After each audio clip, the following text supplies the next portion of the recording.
Unspoiled Network podcast. This is Some Spoiled, the Song of Ice and Fire to the co-host switcheroo, the rewatching. Well, not really. I always do that. It's the first watching. House of the Dragon, Season 2, Episode 8, The Queen Who Ever Was. I get what they were trying for. I feel like it's a little clunky, but I will let it slide.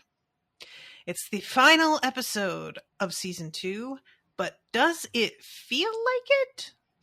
It does not. Welcome to Unspoiled.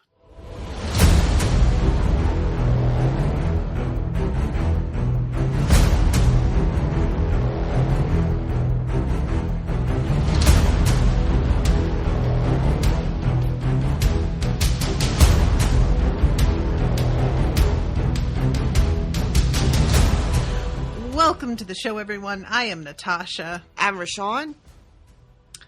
All right, Rashawn. Let's get real. This was a weird way to end the season. Absolutely right? agreed. Absolutely agreed. This was not an episode. It's a season finale. It's just not. It's the last 10. No. Yeah. Yeah. Yeah, and someone, one of our mutuals made a really good point where the only way you can get away with this being a season finale is if you're coming right back next year. But that we're going to wait 2 years to come back to this story. Mm-hmm. And this is how you end it. No, Ryan Reisman in the group said, this is an excellent episode 8 of a 10 episode series. And that's very much. That's exactly right. Yeah, it just feels so unfinished, and it took so long for anything to happen. And I have been very defensive of the last couple episodes when they have been accused of being slow, because I felt like there was still enough dialogue that there was forward movement, and there was entertainment value in that. But this is the first time that an episode genuinely failed to hold my attention consistently. I was paying more attention solely because you and I were texting live. But if we weren't doing that, I know I would have wandered off and either been on my phone or just kind of spaced out. And then I would have had to come back and rewind. I feel like the way that we were watching was the reason that I got through it the way I did. And even so, I still felt like I missed things here and there. Yet I had to rewatch it for today, and I didn't do it because I just didn't like it and didn't really want to go back and do it again. I did a rewatch today, and I appreciate you. It felt very much like it flew by because I realized that whatever tension that was created when we watched it Sunday night was because I kept waiting for something else to happen. Yeah. And I was on the edge of my seat for a thing that I, for anything. And then when I watched today, I caught a couple little things that I had missed, but they were, not that they were unimportant, but they were very little things. Just less significant. And if I had missed them completely, I don't think I would have lost anything from the episode because there just wasn't, it's really I know people have been throwing the word filler around a lot in regards to the season as a whole and the last episode specifically. And I was being very generous. Instead of saying filler, saying a lot of table setting, a lot of place setting was happening, a lot of moving the pieces on the board, getting them into position. But to have a season finale that was so much filler. To have a season finale, to have the last 10 minutes of the episode literally be next time on House of the Dragon. You know what I mean? That's what they use, 10 minutes of the storytelling time to give us. Yeah. Yeah, I don't know. I mean, I'm gonna watch season 3, if I'm still around. Of course, I'm not the show's dead to me. But it just a really weird choice. And I'm not even saying that they needed to go forward in time for this of the storytelling, right? Because like maybe this is like the most natural place to pause in the larger story, but you gotta give me something more than what you gave us. You gotta do better than what you gave us. Yeah, it's the sort of thing that it's like, you guys have no problem making shit up all the time. So even if this is a natural stopping place for the original material, you could just, they like a lot of the stuff that happens with Tywin Lannister in this episode, that is not canon, and I just feel like you could have done something. This is always my complaint anytime things feel badly paced, is like, you can come up with a lot of, even just spitballing with your friend on a podcast, or sometimes me doing it alone, I'll come up with stuff that I'm like, it would have been very interesting to see XYZ. And, why didn't we get a little bit more with that? I mean, this exclamation that came out of both of us when we saw that Otto is imprisoned. And that's all we get, is this little, like, can we not have a crumb of like, what does this mean? Who did this? Anything? I get that there's, you want to keep us interested for next season, but there's a way to do both of those things. The fact that we didn't get a single, like, we know that Otto is not responding to ravens, right? But I don't feel like the show ever once made us feel like we should be thinking to ourselves, gee, I hope Otto's okay. Exactly. There was never any, and maybe we were just supposed to get there on our own. Like, I'm sure there's somebody out there that will be like, well, if you were paying attention, you would have understood that it was very weird that he wasn't answering anybody's letters. But should I have? Really? He was exiled, kind of like, well, not exiled, but he was sent home in a very unceremonious way. And, like, if he doesn't want to fuck with y'all right now, that doesn't seem that much of a stretch to me.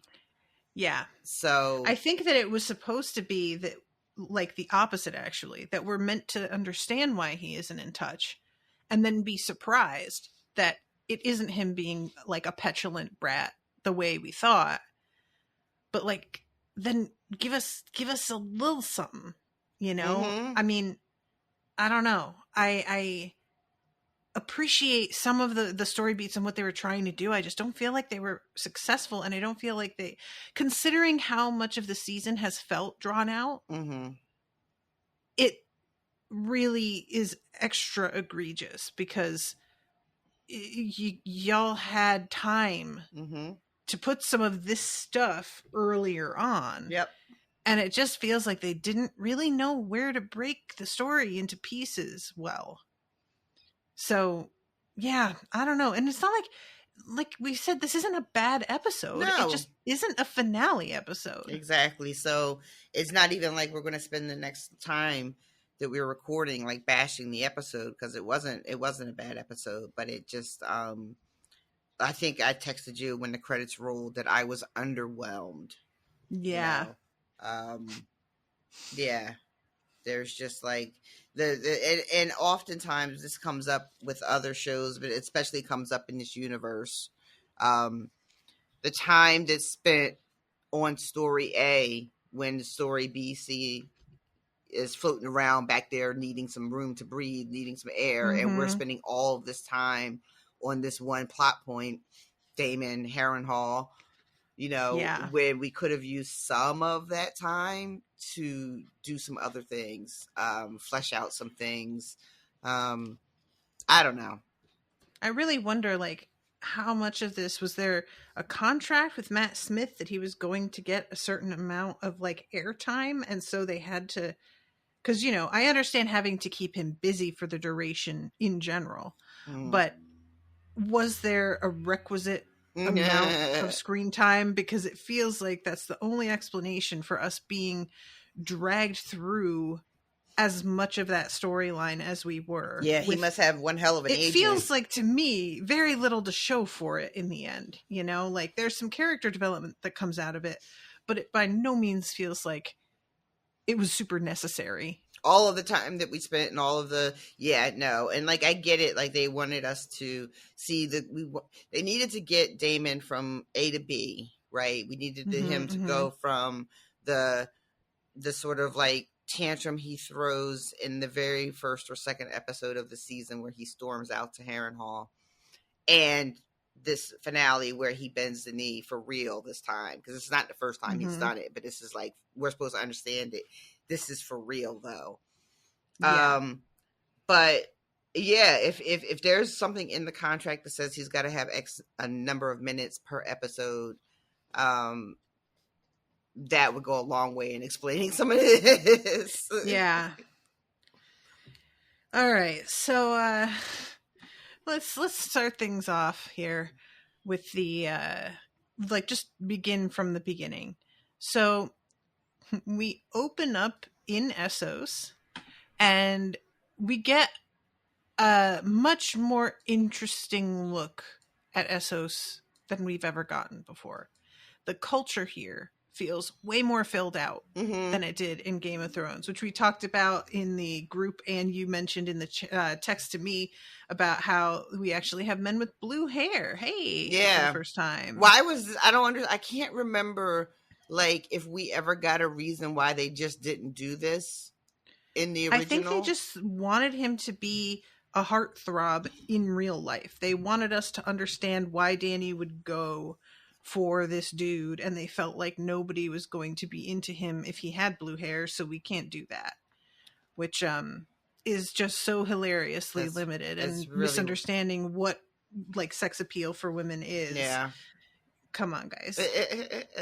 But and also, you know, we have like the whole grouping here sitting on the floor, which is a very different kind of atmosphere than we have seen before. I don't remember seeing anything like this in Game of Thrones. No, I mean, there's even like a little monkey that comes through the tent. Like, it's, you know, it's definitely giving, you know, East African, Arab, you know, sort of energy, Moroccan energy. I like it was weird. Like, it felt like we were still in this universe, but definitely on a different side of it, but it didn't feel like out of place. Like, I didn't feel like I was being taken out of the show in any way whatsoever. It still felt like very like organic, you know?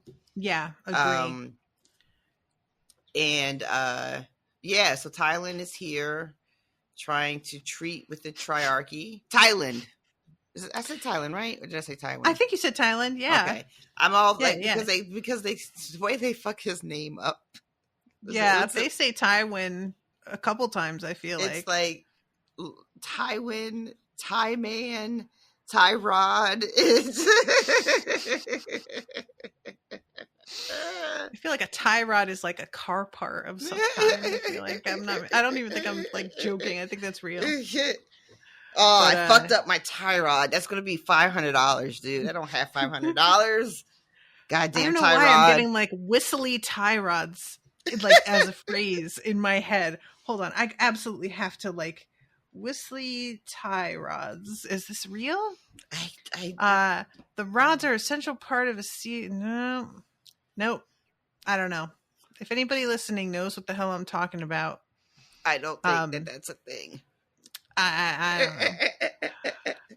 Listen, don't you laugh at me. You don't know. I don't know. Very well be. It could very well be, and you don't know. It's true. It could absolutely be. I would have no idea. I don't fucking have a driver's license. What do I know? So, he's meeting with the Triarch here, and the one captain that he is speaking with is saying that we need 100 gold dragons per ship, and no, Tylan thinks that he means per ship, and he says per man. And Tylan is just like, you are high. There is no way. And they basically call bullshit because you're a Lannister and your whole thing is gold. Don't try and tell me that you don't have the money. And Tylan tries to be like, look, it's not that we don't have it. It's that we are in a war and we can't just be spending it Plus, this blockade break would be good for you too. So, you know, we've got to work together on this. Yeah, meet us halfway at least. Yeah. And they're just like, it sounds like you need us more than we need you. So let's be real about the circumstances here. Poor Thailand. He has to agree to this fucking lopsided deal. And he's just like the fucking... His face. You guys, look, I sympathize. As somebody who has anxiety, being put on the spot for something of this importance would really give me a fucking ulcer. But you can't put all your feelings on your face like this when you are in a negotiation. You have got to try and get some poker face happening here. This man is sweating. He's so tired, and he's he hasn't had a bath yet. He literally, it feels like he just got off the ship and was escorted directly to them. He hasn't had a chance to freshen up. He's been sailing. I don't know how long it takes to get from Westeros to Essos, but I cannot imagine it's a quick voyage. He doesn't want to even fucking be here. Aemon has sent him on this fucking mission. He doesn't want any part of any of this. And it's all over his face. And when they tell him, I mean, jumping ahead a little bit, but when they tell him he thinks he's done, and they're like, there's one more thing, the sigh he lets out is so real. It is this is somebody who has been on 3 Zoom calls today, and you think the meeting is over, and instead they say, okay, now we're going to go into breakout rooms with small groups, and you're just like, no, it's not done yet. The breakout room is so goddamn real. Jesus Christ.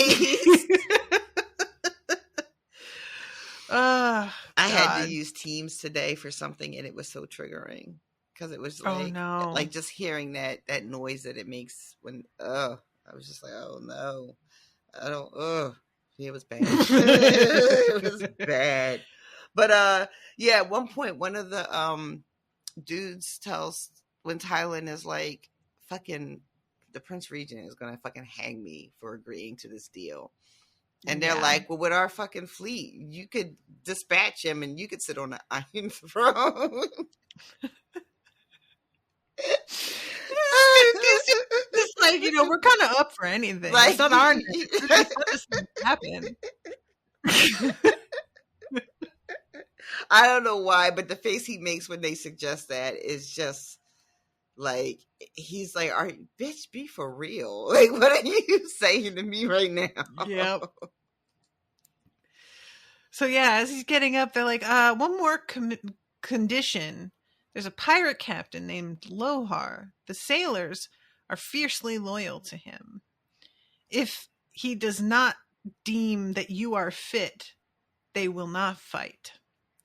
And it wasn't until later that I realized that they had used he, him pronouns, because I was using she, her pronouns in my text to you.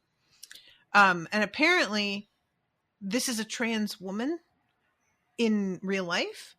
So I don't know if they're supposed to be male, if they're doing this is the actor as if they were a cis man, or if they are doing he, him pronouns for somebody who is presents as a more femme to indicate that this is a trans character.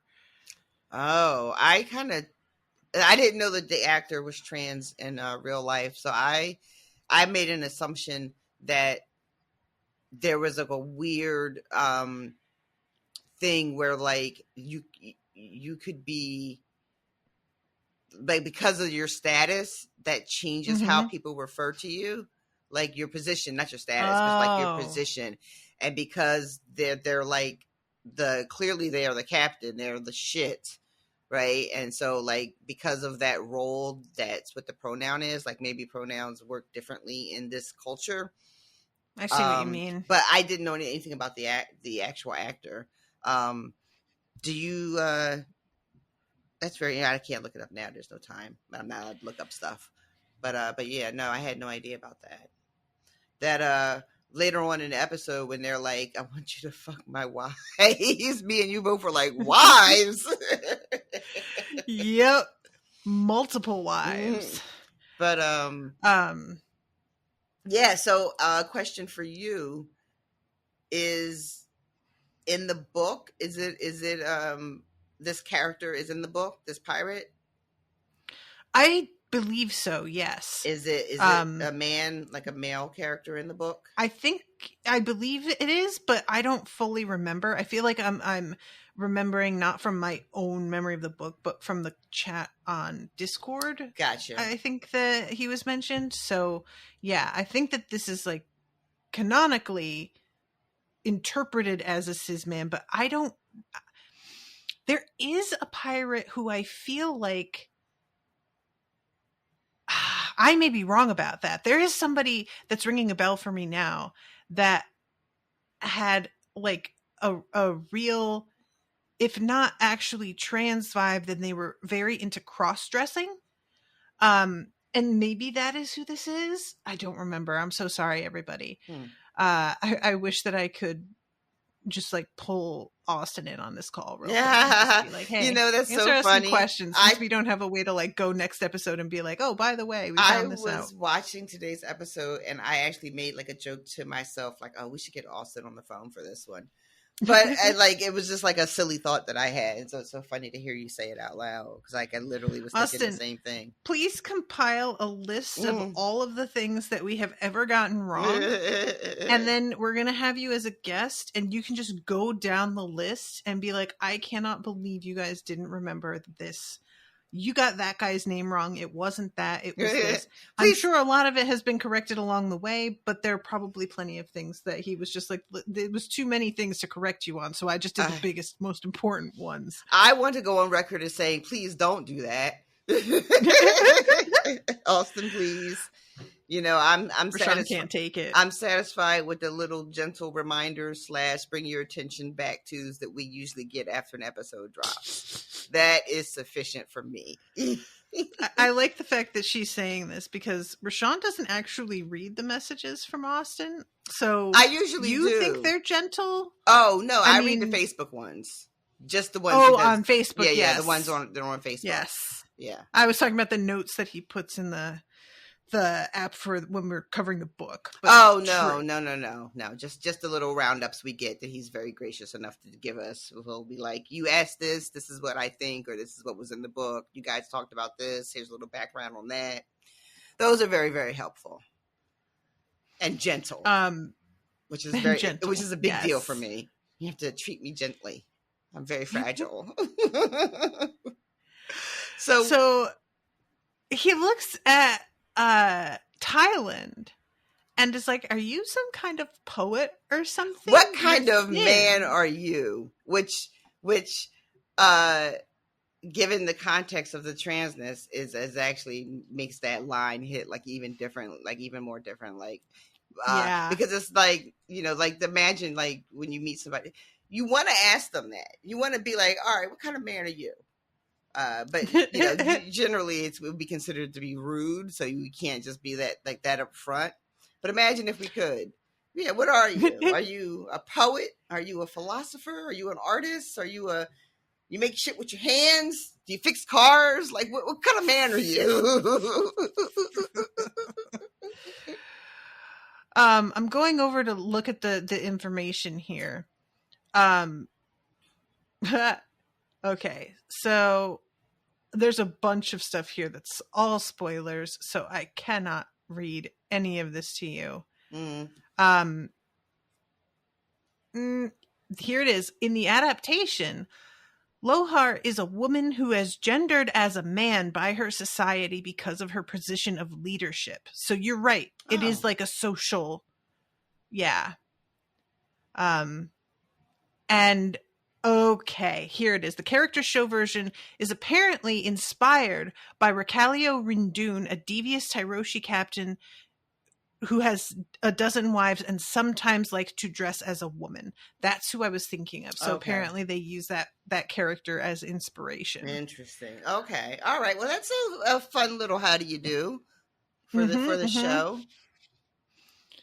So yeah, that's a fun bit, and I will be very interested to see more of him.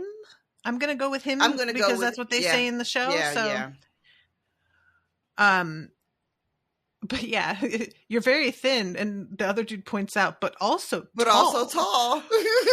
Like, I should have realized that this was a little bit of a shopping excursion right now to find a father that like was adequate, but I just didn't put it together. I thought that this was just meant to be like, I'm just kind of breaking you down to your components to like express my dominance over you. But later on, I'm like, oh, okay. So he says, I will not sail with a man who cannot best me. And then just glares and walks away. And everybody is laughing. And Tylen says, at what? Noah turns around and just gives him the biggest smile. Oh, it's so like, good. I think he sincerely meant at what? But the implication is very sexual.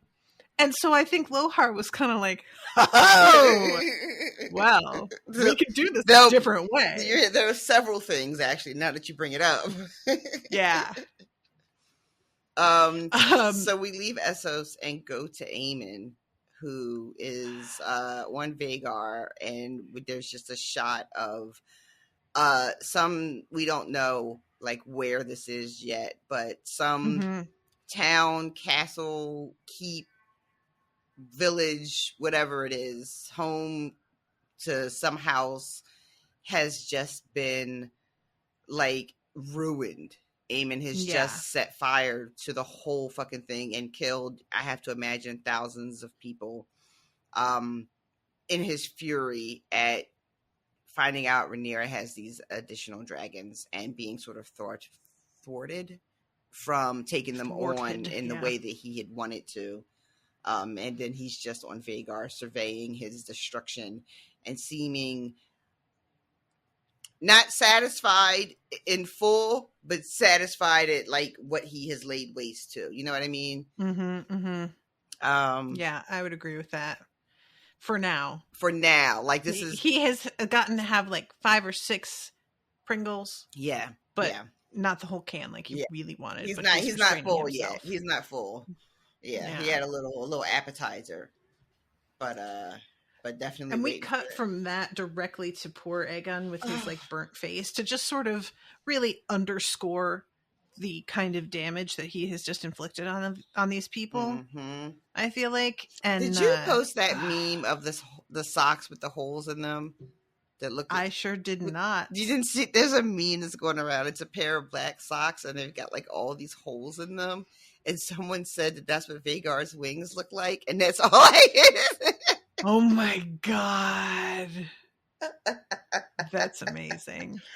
Because when she is flying, swooping over, this poor bitch has seen some shit, has seen some action. Them wings are like, if you take a good look at those wings, I don't know how you're even airborne. Like, how are you still in the air? It is a travesty. I thought you were going to ask me about the meme that was a sausage, a hot dog that had on the grill. Yeah. Oh my god, you guys. Oh, poor Aegon. that little tidbit of information was I was not expecting that. Like, my mind hadn't even gone that way. I hadn't given his dick a single solitary thought. Like, it just like, you know, he's badly burned, his legs are all fucked up. I didn't need that. Also, Aegon probably also didn't need that. Of the two of us, he's probably more bent out of shape about it than I am. So he's getting some tea that I am assuming has like some milk of the poppy in it. He's straight like, up asked add for a little rum. rum to that. That'd be nice. And he says that Orwyle is a good man, and Orwyle really doesn't look comfortable with that compliment, and I'm not entirely sure what he's thinking. I'm wondering, like, his reaction just seemed kind of, I don't know. I think it has. I'm going way out on a limb because, you know, I don't know anything, but I think, what's his name, Orwyle? Yeah, that's what I think. how you say it. I don't remember how he pronounces it. I'm wondering if he's feeling away because he is like, his duty to the king is to like mend him and keep him comfortable, let him heal. And he's been strong armed by Laris, which I don't really understand. I guess it's because as long as Aegon is allowing it, then that's what it will be. But I'm wondering if he feels like he's not doing his duty as a maester because he's letting Laris come in and like force him to try to walk around. That's interesting. You know, I mean, I don't really know. Occur to me, but I could see what you mean. I don't know. Okay, yeah. That might be it. Because there was a feeling of sort of guilt to the look, and that would explain what that is. So yeah, he Laris comes in here, and there was some interesting talk. Discord was chatting about our interpretation of Laris recommending to Mr. Ironrod not to talk about the possibility of a new rider, and how we interpreted it as like, that is a rumor that sounds so unlikely and went through so many different hands. Why waste your time? You don't know if this is at all true. But there were some people who made a point that hadn't occurred to me that I really liked, which was Laris doesn't want Aemon to succeed. So if you thought this was a true rumor, keeping it from him to fuck him might be the exact way to play it. And it just happens to be that this has passed through so many hands that when you suggest to keep it to yourself, it's just more believable. But that perhaps Laris did believe it and just decided not to warn him because fuck that guy. Well, I know we had a conversation about us feeling like Laris was definitely on fuck Aemon, and like, I'm not going out of my way to help him. But I suppose I think the reason that I wouldn't have thought of that is because up until that point, like, now we get a different, like we get more information about Laris being willing to like leave town, like abandon his post and all that shit. That wasn't really on the table last week as far as I was concerned. So knowingly setting Aemon up to fail in that way when it comes to dragons seemed like a too big of a risk to take, like, because where the greens go, so goes Laris, right? So yeah. I that's probably, I think, why. But that's a very interesting point. But it's probably why I wouldn't have considered that, because Rhaenyra getting these additional dragons is a threat to Laris as much as it is to anybody else who's in King's Landing and they're aligned with the Greens. But now with this finale episode, and we see that Laris is ready to bounce and, like, you know, skedaddle out of town and abscond with the king. Like, who the fuck saw that? I didn't see that coming. Yeah, I didn't either. It's apparently reached a point of no return for him. So yeah, he says, I must ask for you to steel yourself. We must leave King's Landing and we will not return for some time. Yeah. The Pretender has found 3 new riders for her dragons, and your brother thought it was impossible, just as you do, but he flew to challenge her and was rebuffed. Fled in terror. I love that little little dig. From what I hear. First of all, who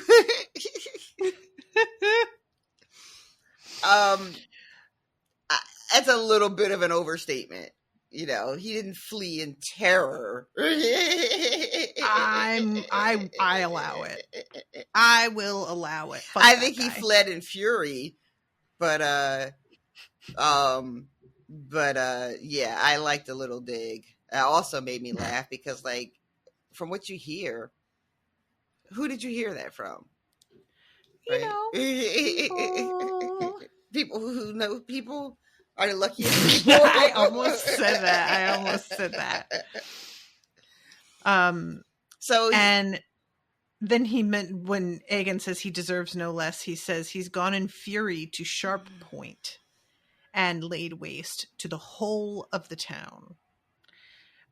I don't recall Sharp Point from the original books, and I'm sure it's there, but it just didn't ring any bells for me. Did this ring any for you? I didn't ring any bells for me when I was watching it, but somebody somewhere said that that's where House Massey the seat is. Okay. And I know Massey is one of the people on Rhaenyra's council that we met that is shit. It's the one whose father was killed, I think. No, that's Darklyn, isn't it? Darklyn, yeah, Darklyn was the one whose father was killed. But Massey, the name Massey is somebody on her council, I'm pretty sure. I just don't know which one it is. And I think, do they even say it in this episode? Maybe that's where I got it from. We'll see if it comes up. Egan calls him a mad cunt. And what was the fucking point in all this then? That's a very good question. I mean, Larys says the gods are cruel, but I hope you can see the urgency. Yeah, he's just basically like, you were already in danger before, and now your brother is angry at everybody and definitely needs you out of the picture. So we need to go now while he's gone. We need to bounce. We need to go like right now. Yeah. And Aegon is like, well, take me to my throne since he's gone, and I'll be seated, and when he comes back, I'll just arrest him. And Larys has to tell this poor boy, okay, that's fantastic. But then what about Rhaenyra and all her dragons when they come and you don't have a dragon? You have no Vhagar. Like, what are you going to do then? Yep. And there is nothing that Aegon can say in response to that because there's no answer. He can't do fucking anything. His dragon is destroyed. He can't defend his throne. He can't defend his city. And Larys is like, listen, I've been stashing some money in my Cash App. And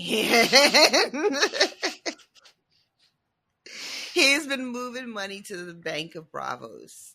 And we can just go there and chill. And you can heal.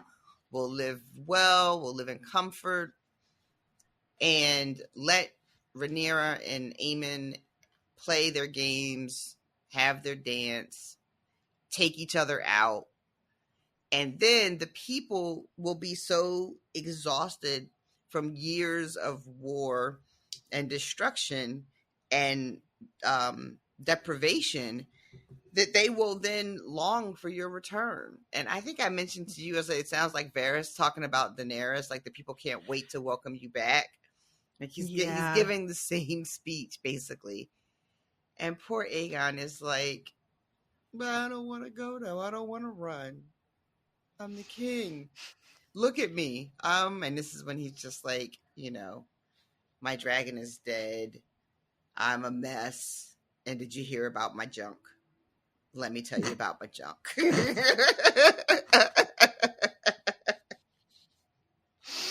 Did you hear from those people that mentioned the fleeing in terror about my junk? I figured that would probably also be on their little fucking CB radios chatting it up about it.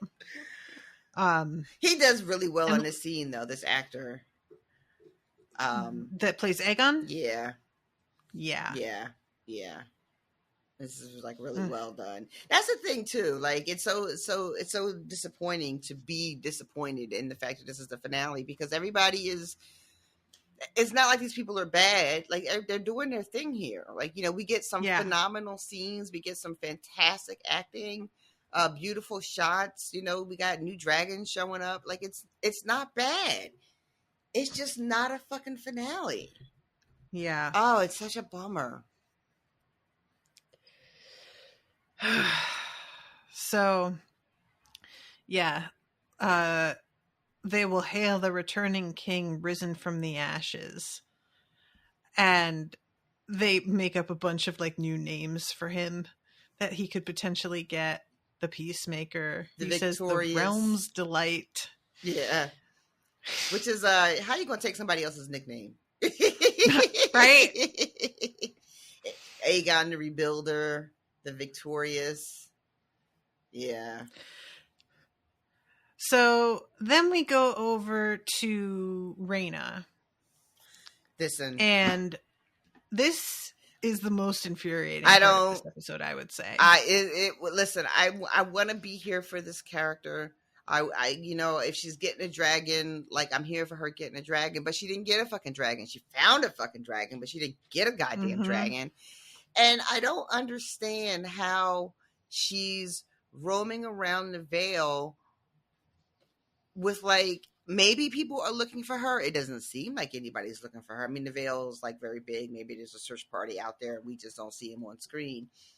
But it appears to me that she has left her retinue, her fucking her entourage, whatever you call it, her traveling band. I feel like retinue is accurate. Was that work? Yeah. And why doesn't anybody seem to be aware that she's missing? Like, I mean, we don't go to other people to know that they are unaware, but it doesn't, like, my interpretation at first was that she had been ordered to leave and head for Essos, and she just has pretended to go to Essos and then didn't go. Well, yeah. But she should have had accompaniment to Essos also. They did. So they would have noticed that she was gone, like you said. So yeah, what the hell there is happening? There was like guards and shit and carriages. It was a whole little group. It wasn't just her with two babies on her hip traveling alone. Yeah. So I mean, so yeah, and this poor girl, she don't have no supplies. She happens upon a little piece of water, and it's clearly the first water she's seen in days. She's like, piece of water. She's like Katniss, like, you know, she's like almost. Oh my god, she is like Katniss. Like finally finding some fresh water to drink.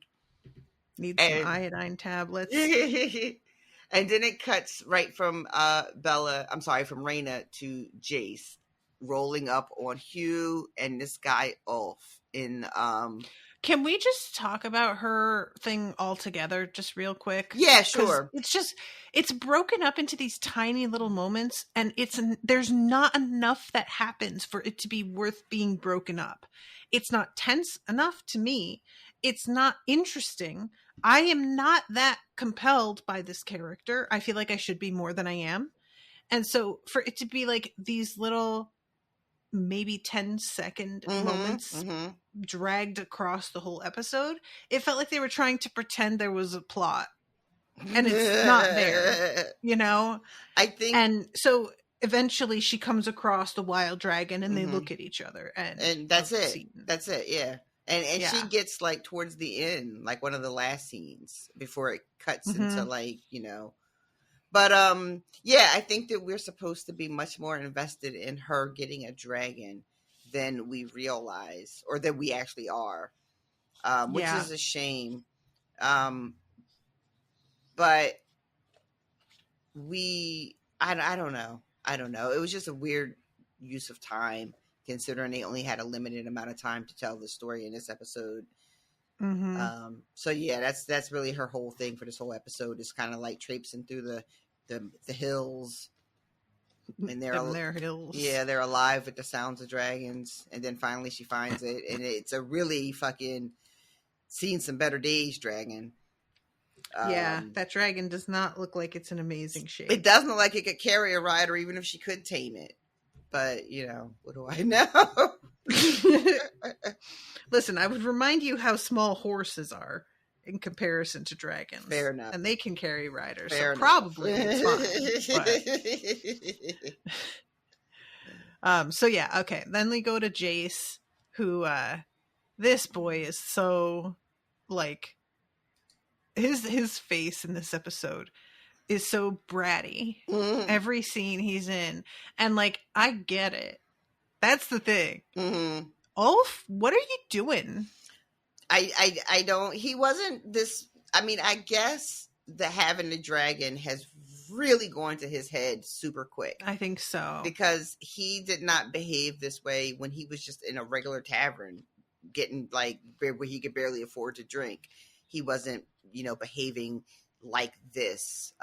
In the few shots that we saw of him, he was never whatever this is. So I'm assuming we're just supposed to understand that he got a dragon now and you can't tell him shit, which is obnoxious as his behavior is.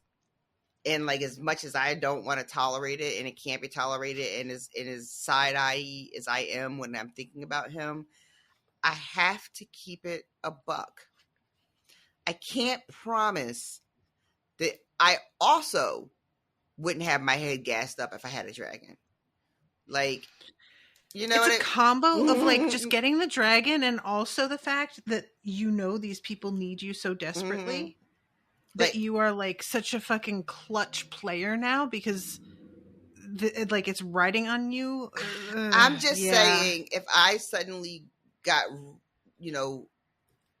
lifted up out of poverty and plopped on the back of a dragon, you might not be able to tell me shit. I just want to leave room for that potential. It's very possible you couldn't say shit to me about shit anymore. So, and I won't lie and say that there isn't a part of me that loves an everyman sort of like nothing character just talking to people who think they're better than them, like their peers. There's a part of me that understands the social hierarchy and craves the approval of authority figures that cringes horribly at this. But there's also a part of me that's like, yeah, tell him. What's he gonna do? When he goes in for the hug and then tries to like ruffle his hair. This man. Sir. He's got his feet propped up. They are in it looks like the room where the council is, right? Where the council meetings take place. Yeah. So they're not even supposed to be in this room. I feel like, I mean, there's not necessarily maybe rules, but it doesn't seem to me like they should be in here at all. And then the fact that he's in here with his feet up on this table, this beautiful table that y'all have heard me rave so much about, like the disrespect. Yeah. And then this is the kind of thing that I imagine the author or the actor kind of like cringing as he puts his feet up, like, oh, are you sure? Right. Okay. Is this really necessary for the scene? I don't want to be that guy. And then we have Hugh kind of like apologizing for Ulf to Jace, like he doesn't know how to act. You have to forgive him. And Jace is like, no, the only apology I want is from this motherfucker right here.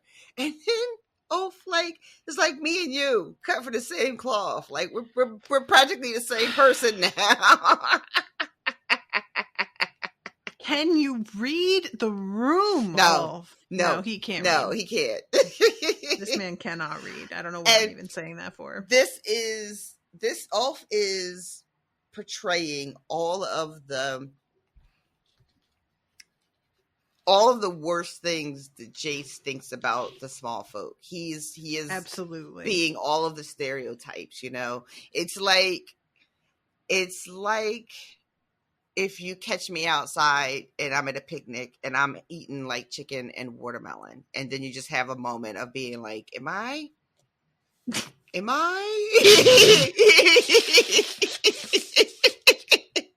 You know what I mean? It's fucked up. I don't feel like I should be laughing. Nobody yell at me. It's but yeah, he's everything. All of the horrible things that Jace thinks, all of the bigotry that Jace has, or class bigotry, or whatever. His low opinion of small folk, the base-born, low-born, all that shit. And, snobbery. Right. That's the word I would use. Snobbery.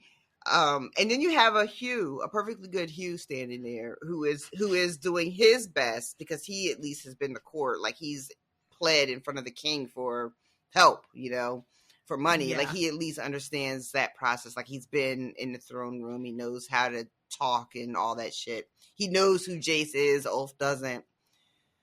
And I just thought it was interesting that Jace is getting like his confirmation bias via Ulf, but doesn't acknowledge the way that his opinion, his bias is being contradicted by the presence of Hugh and how Hugh behaves. And that's something that we often do. Like, we'll confirmation bias. We'll lock onto the thing that supports what we already think and ignore evidence to the contrary that's standing right in front of us.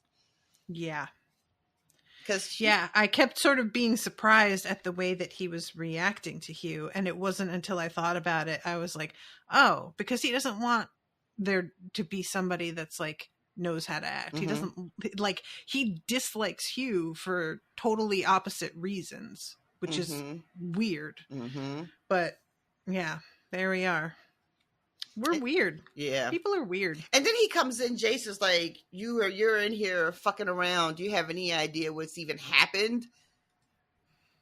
No, they don't have any idea what happened. Why would they have an idea what You happened? took his cell phone away. How the fuck is he supposed to keep up with anything, sir? That is unreasonable. So he just really comes in on this fucking high horse and is talking down to them because of this real life shit that's happening out in the streets, right?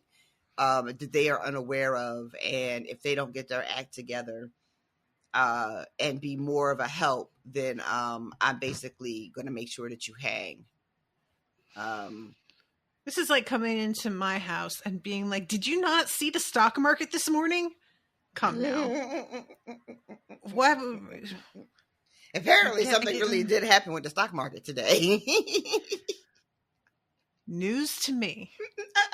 Yeah, it's like a historic low or some shit happened, like a historic drop. No, it's not good. Of course it's good. Everything bad is good.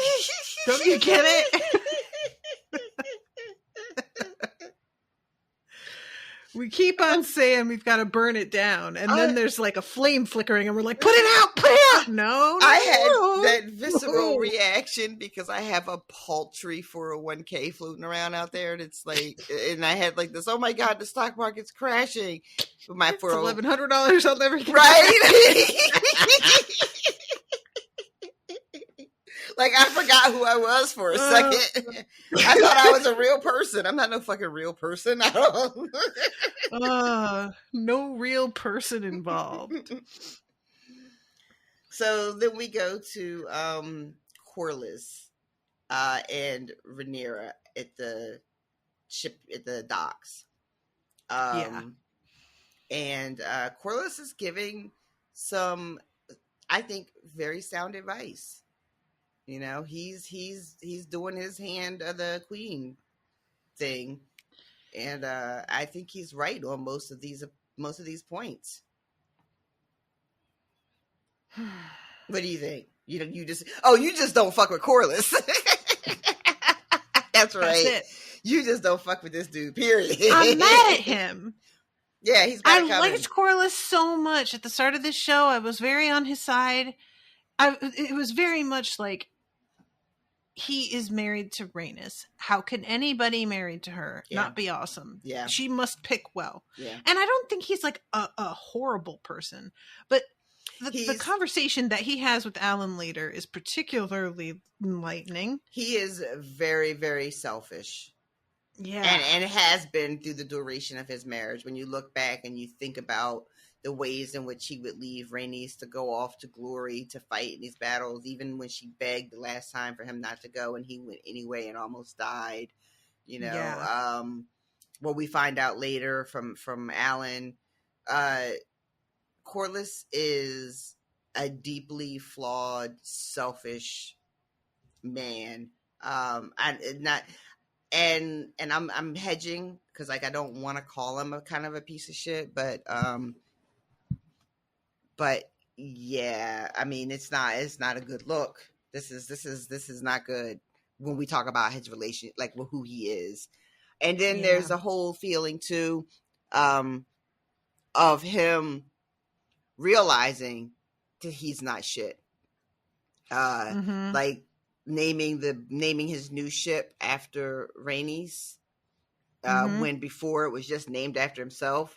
Like I never even clocked it that he just named his boat after himself, which I don't think is a thing, right? I was giving the benefit of the doubt that like the shipbuilder named it after him so as to curry favor kind of thing, you know, and that he had it unwillingly thrust upon him, but the unwillingly is very much like asterisk. But yeah. Again, I keep giving him benefit of the doubt. I keep doing it. He doesn't deserve it. Why do I keep doing it? Because of who he was married to. Exactly. Yeah. That's literally all it is. Yeah. And it's embarrassing. I'm embarrassing myself. So his advice to Rhaenyra is you need to strike while the iron is hot. You have a clear advantage, but it won't last forever. You need to take advantage of it now. And there's discussion about, you know, what dragons they have left to face. And she's thinking about it's just Vhagar now. And he's like, well, there's the other one. And she's like talking about Darien's dragon, whose name is Tessarion. Tessarion. Yeah. And he's like, and Rhaenyra's just like, but that's a baby, and Darien don't know how to fly no real dragon. He's never been in battle. It's fine. He's formidable, but oh no, she calls Dreamfire formidable when he has to remind her you're still forgetting about a third dragon, and it's Helena's dragon. And Rhaenyra is just like, she's just very much like Helena's not going out there and doing shit. We don't have to worry about that. She's not a warrior. She doesn't ride. It's laughable. I think she laughs. Yeah. This was also like Corlys is giving her good advice, but I was so frustrated with her in this scene that I felt like I wasn't giving him much credit for the advice because it felt so obvious to me, because like you and I were saying in our texts, it really feels like we are past the point that you should be willing to declare war here. And she is still kind of trying to act as if we can get away with this not happening. Yeah. We can find a way to make it so that we don't have to. And I am over it. Yeah. I am very over it. I understand that she, like, we're painting her as a character who doesn't want needless bloodshed, who will try and find an alternate way to solve the problem, that cares about people's lives. Unless she's trying to get these dragon riders, then she don't give a fuck about those lives. Listen, they all agreed to be there. They all signed up. They were invited, and they accepted. They didn't have to. Those people knew what they were getting into, and even if they didn't, yes, they did. So I'm not blaming her for that one at all. Even though I understand why people would, I can't do it. I just feel like the only thing that, and we talked about it. You all know what was going to happen here. The only thing I'll say about that is, and we talked about it when we recorded about it, is that the way she shut them doors. That's fair.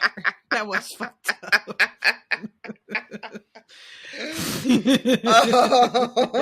Like it's real hard. It's really, really hard for me to to make an excuse for that, because that was just fucking that was like, oh my, wow. Like, I shouldn't be laughing. But yeah, this I think we were both like discussed it in the text when this comes up. Like, why are we still, like, she's still in denial, wishy-washy feeling. Yeah, about and like you already made the points. You know, we understand that she doesn't want to be a tyrant. She doesn't want to slaughter innocent people. She's trying to do her best to avoid it, which is all well and good, except that we've already done this like twice now. Mm-hmm. And it just gets to be a little like old, like kind of like, why are we, you know what I mean? Like, just as a storytelling, it just device. it's not device, but just like in like the nature of like the way they're trying to tell this story, it just seems like you have already made it clear to me that this is something she's struggling with. Why are you beating a dead horse about it? Like I get it. You've shown this to me thoroughly. I understand this part. So let's get to the next part. And it's sort of, this is the sort of stuff that feels like taking up time to tell me something you've already told me when you could be telling me something new. You know, so it's just like a use of time issue for me. Yeah. Yeah, this is like part of the get on with it already vibe that I had for this episode. Was just, I have this going on with another show that I'm covering for Spoil Me, where like, and granted, it's an anime and they're known for dragging things out because of the nature of trying to stay in time with the manga as it comes out. But like, it was the same thing where over the course of 3 groupings of episodes, which means about 9 episodes total, we have like the regular townsfolk having the same conversation and then the same revelation about how they should be better people over and over again. And it was just like, oh my God, I get it. Can like do something else with this theme then, you know? But it just keeps being conversations. Yeah. And her trying to find another way. And it's boring. It's a boring way to tell us that this is how she feels.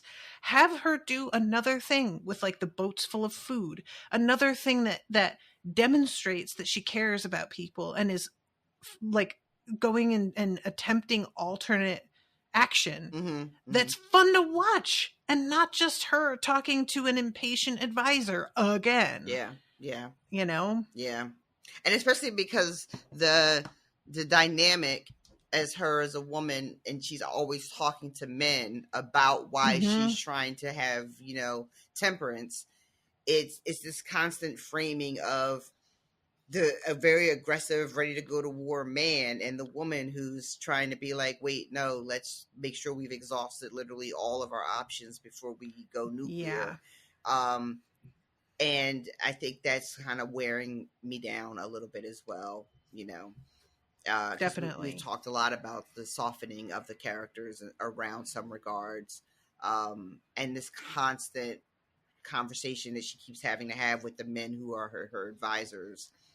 And maybe what the show is trying to set up for me is the repetitive nature of this conversation is going to lead somewhere down the line where these men that are her advisors become sort of exasperated and frustrated with her to a point that it causes them to act out in some fashion.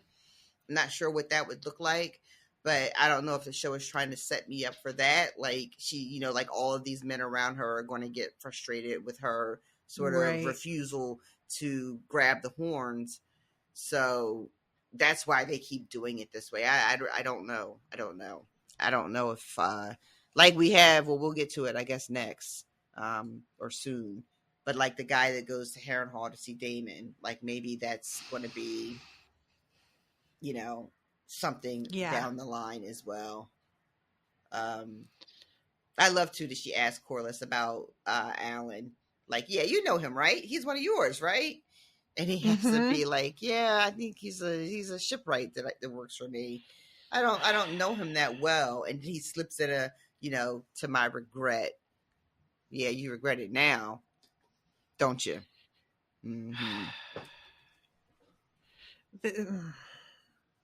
Yeah, all right. So we go to Damon. He is this was very funny to me for some reason. This one dude who's supposed to be sort of in charge of the, I don't know if he's like the Castellan or maybe that's Simon Strong's official title. Simon Strong is the Castellan, yeah. Okay. But this guy is talking to Damon and is basically like, hey, I am so sorry, but our Uber Eats guy showed up. He doesn't have the sheep. He came with pigs. I told him, like, we ordered the sheep, and he said, well, this is what they gave me, and if you want to place another order, but he can't refund us, and it's going to be a 45-minute wait. So do you want the pigs, or should I just cancel the order? And Damon actually is like, no, Caraxes likes pigs better. So yeah, we'll go with that. This dialogue felt so weird. I was like, why is this here? I don't know if there's something that's going to come up later about pigs that we're going to care, but it was very like, you know what I'm saying? I don't know. I just thought it was funny. Yeah, it's giving a really like, this is our day to day. Like, this is what we've been doing over here. Like, we're gathering our resources and trying to shore shit up. But the fact that this guy, I guess if I was responsible for feeding the dragons, I would take that shit really seriously too. And if I came back with something other than what was on the menu, I would be really like, shit, we fucked up. We couldn't get sheep. Because like, is it going to be okay? Like you don't find out a dragon doesn't like the meal that you're presenting it without fire being involved. Right. And also, like, if I show up and it doesn't want what I brought, I'm the next thing on the menu later. So it's going to be like, well, clearly you don't expect me to eat pork, as I am a devout Muslim. So thank you for bringing an alternate yourself. Let's get this roasting going. So we have then Alfred Broom being brought to speak to Damon. Yeah. And Damon's response at hearing he's here is just a little giggle followed by interesting. Oh, you, sir. And long story short, Broom does the exact thing that I thought he would do. I was really wanting to be wrong. And he does, we said at the time, this man has repeatedly said, we need Damon. Why isn't Damon here?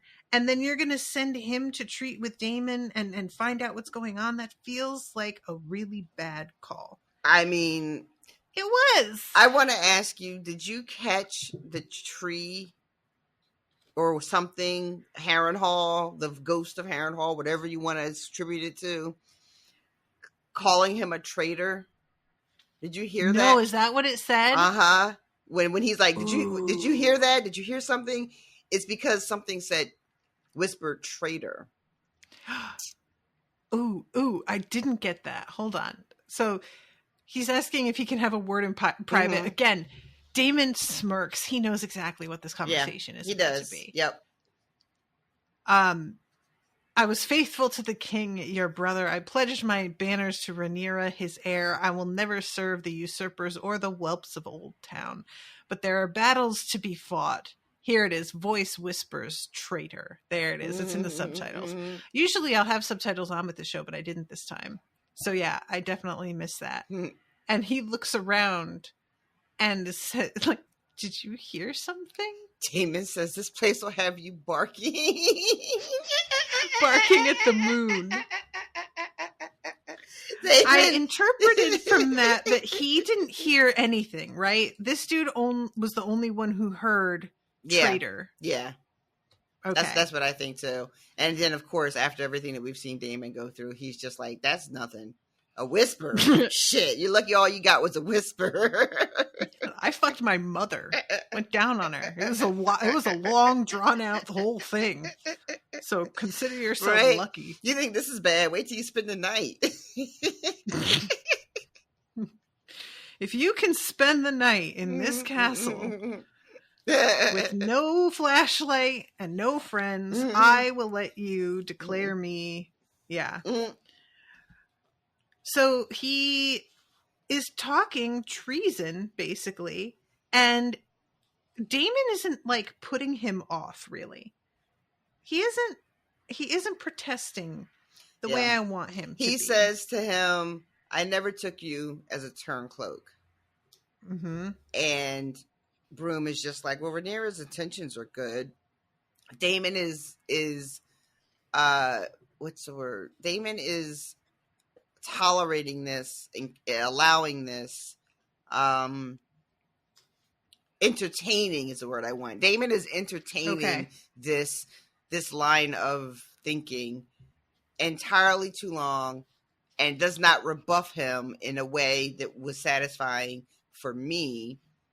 He just gives him like a weird, like sort of side eye, and then the Damon smirk, and then just sort of stalks off. There's no, well, who the fuck do you think you're talking to? I can't believe you would say this to me. How dare you? I could have you hung for this. Like, and of course, that is done because as an audience, we're supposed to have attention of, is Damon going to turn? Right? Right. I can't remember, but at some point I texted you that I don't believe Damon is going to turn. Right? Like, I just, I don't buy it. There comes a point where the trope is so, to me, like projected so far ahead that y'all are trying to get us to think that he is about to turn, that I know he isn't, just because of what it is you clearly want me to think, which is a shame. I don't really like when that is that obvious. But yeah. And then the fact that they lean on this tension the way they do, even after Damon has his song of Ice and Fire sort of Weirwood Vision quest situation, they still lean into it when Rhaenyra does eventually show up, and there's this whole long drawn out, which when we get to that, I have some things to say. But I was surprised the show leaned that heavily into it for that long, because I thought it was really clear that, like, that's not what was going to happen. Yeah. Especially after the vision. But I guess we were really supposed to be, like, on pins and needles until he actually says the words, Yeah, I was having a lot more doubt earlier in the show because of the way things were shaping up. And then it just took so long. And he has this conversation in the same episode where she shows up and he has the vision. I know perfectly well what he's going to do here.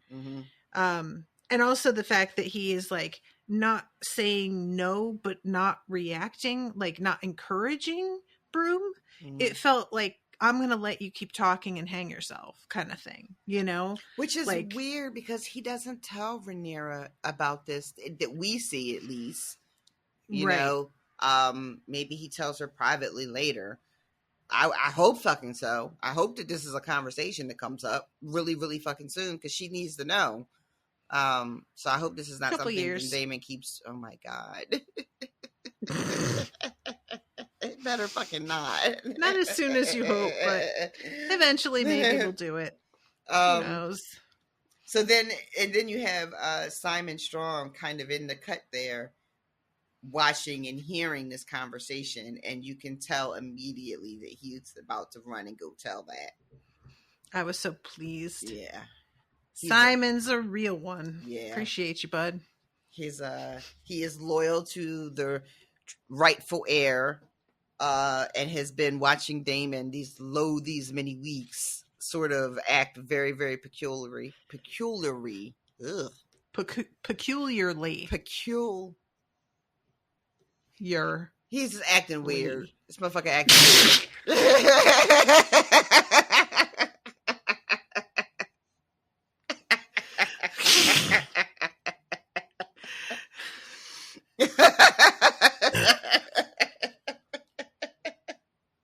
Sometimes you got to know when to fold them.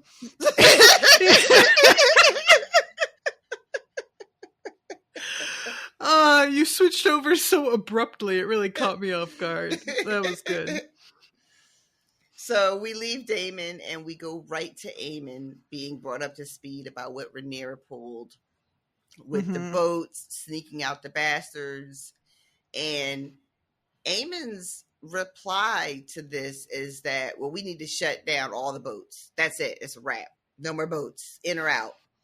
And this is Ironrod Jasper. And he's like, yo, but the people, though, they be hungry. And there's, we don't have anything to feed them with. And they like to fish. It's like literally all that they can get to eat. And Aemon don't give a fuck about that. No. Well, he says we must all make our sacrifices. He's basically like, well, it's better to be hungry than to be dead. Like they, you know what I mean? Like if they're all dead, the fish won't do anything. Amen. It's so short-sighted. This is really giving Cersei for me, of just like, look, the people will be docile if you manage some basic things. Mm-hmm. But if you start acting like they are completely disposable, Mm-hmm. there's enough of them that's going to be a problem for you, which we have already seen. There's been a riot already. Yep. What are you doing? Yep. And he just doesn't seem to like see this as a real threat, because I feel like that dragon, it just keeps being the final word for him in his head of just like, well, I have a dragon, so what are they going to do? Yep. And that's why it was so frustrating for him when he hopped up on Vagar and then flew to Dragonstone and had to turn around, because it's the first time where he doesn't get the last word because he's got the biggest dragon. You know? And he's starting to fucking spit out because of that. He's acting out all over the place. This you know, no more ships, trying to like bully his sister in the next scene. Yeah, he's spiraling from one setback. One small humiliation, which, you know, I don't even know how humiliating it was. I guess it was embarrassing, but it wasn't like there was a crowd. I think of people it's more there like to see the overall implications, not just the action itself, but like she has not only leveled up, she's leveled up like 3 times. Yeah, and how she did it and who she's got to do it, which is funny because Aegon, I think he's talking about it was funny because when Larys was talking to Aegon earlier and he's bringing him up to speed about the riders, and I think he's talking about Rhaenyra because he calls a mad cunt. Is he called Aemon a mad cunt? Yeah, for burning Sharp Point, right? Okay, because there was a second where I thought he was talking about Rhaenyra for getting the bastards on dragons, thinking that she was like mad for doing that. But I imagine there is got to be something going on for Aemon, even though it's not discussed here, unless I missed it.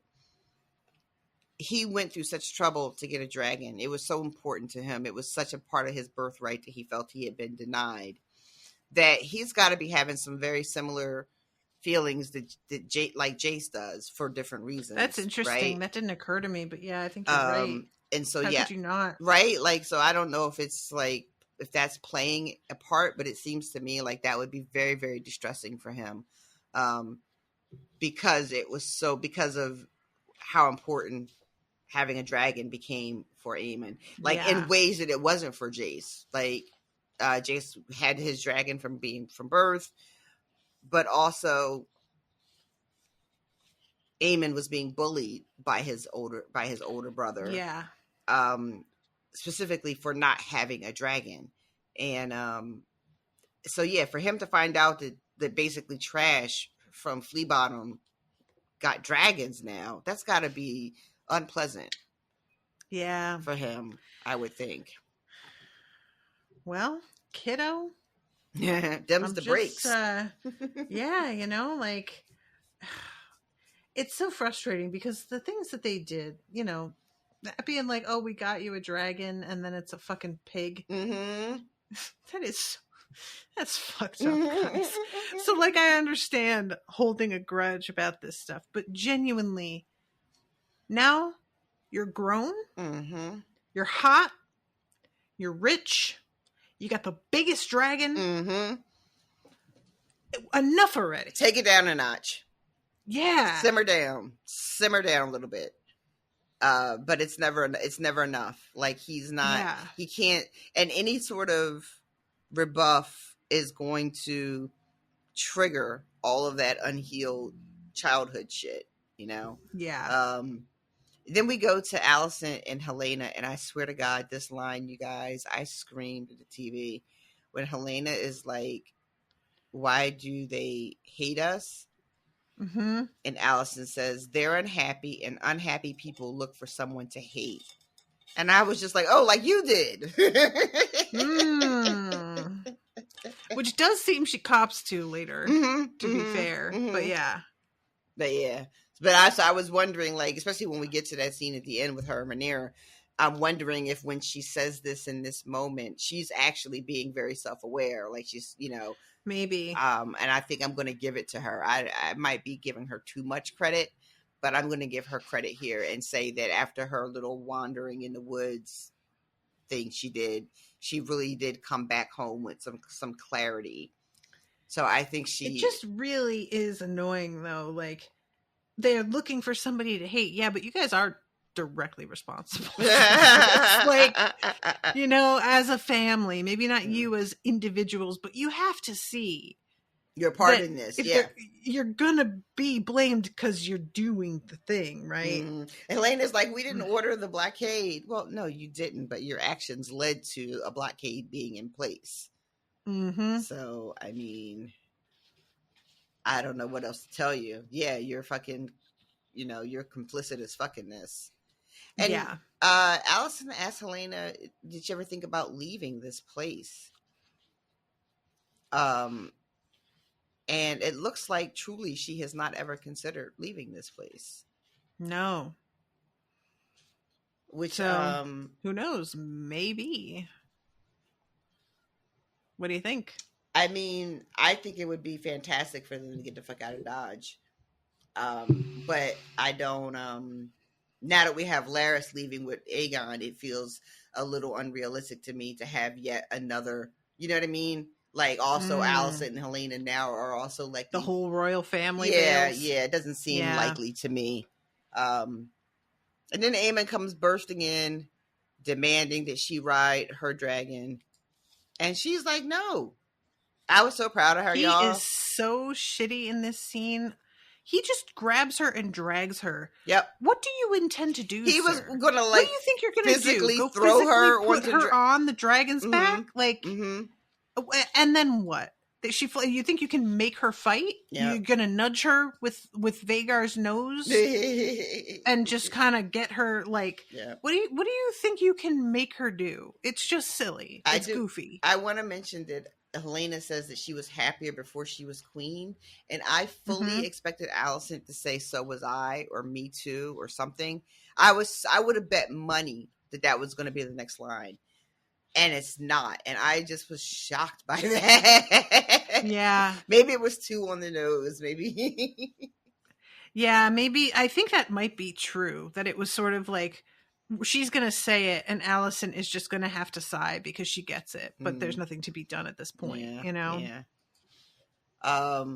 So Allison has to like physically intervene between Aemon and Helena and like yank his hand off of Helena's because he's got her gripped up. Oh yeah, like he's really forcefully maneuvering her out the door and taking her to the dragon pit or wherever the fuck he thinks he's taking her, in such a violent way, and he's given her this spiel about like doing her duty and the realm needs her.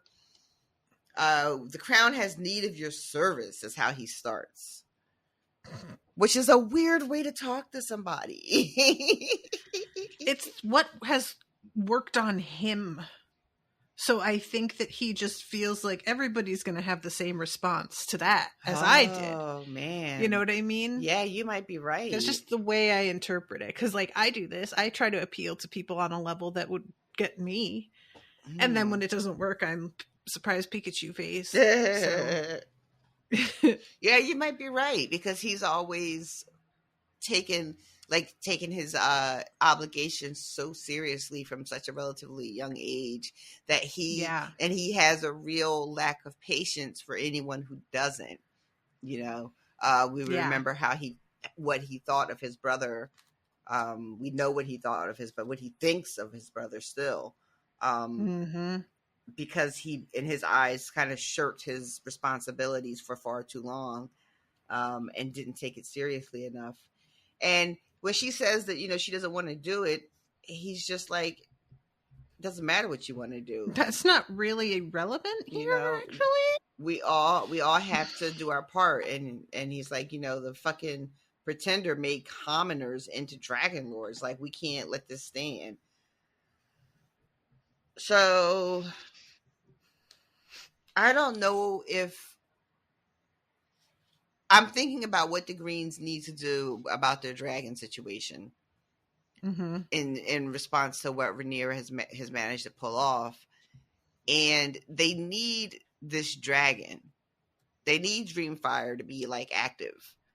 But I don't see how it's ever going to be Helena. So I don't know.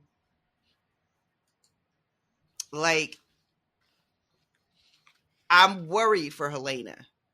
Like, I don't, because you feel like she needs to be taken off the boards to free Dreamfire like up that, for another rider. That's definitely something that I thought about. It's definitely something I thought about. Like, if because now the Greens know that it's possible, so they need somebody to ride this fucking dragon. And if she's not going to do it, especially with what she says later on in the episode, and unless there's another thing in the lore that I'm not familiar with, which is entirely possible, but my understanding is really just that once you bond with a dragon, then that it won't take another rider until you're like gone, and then it becomes like available for somebody else to claim.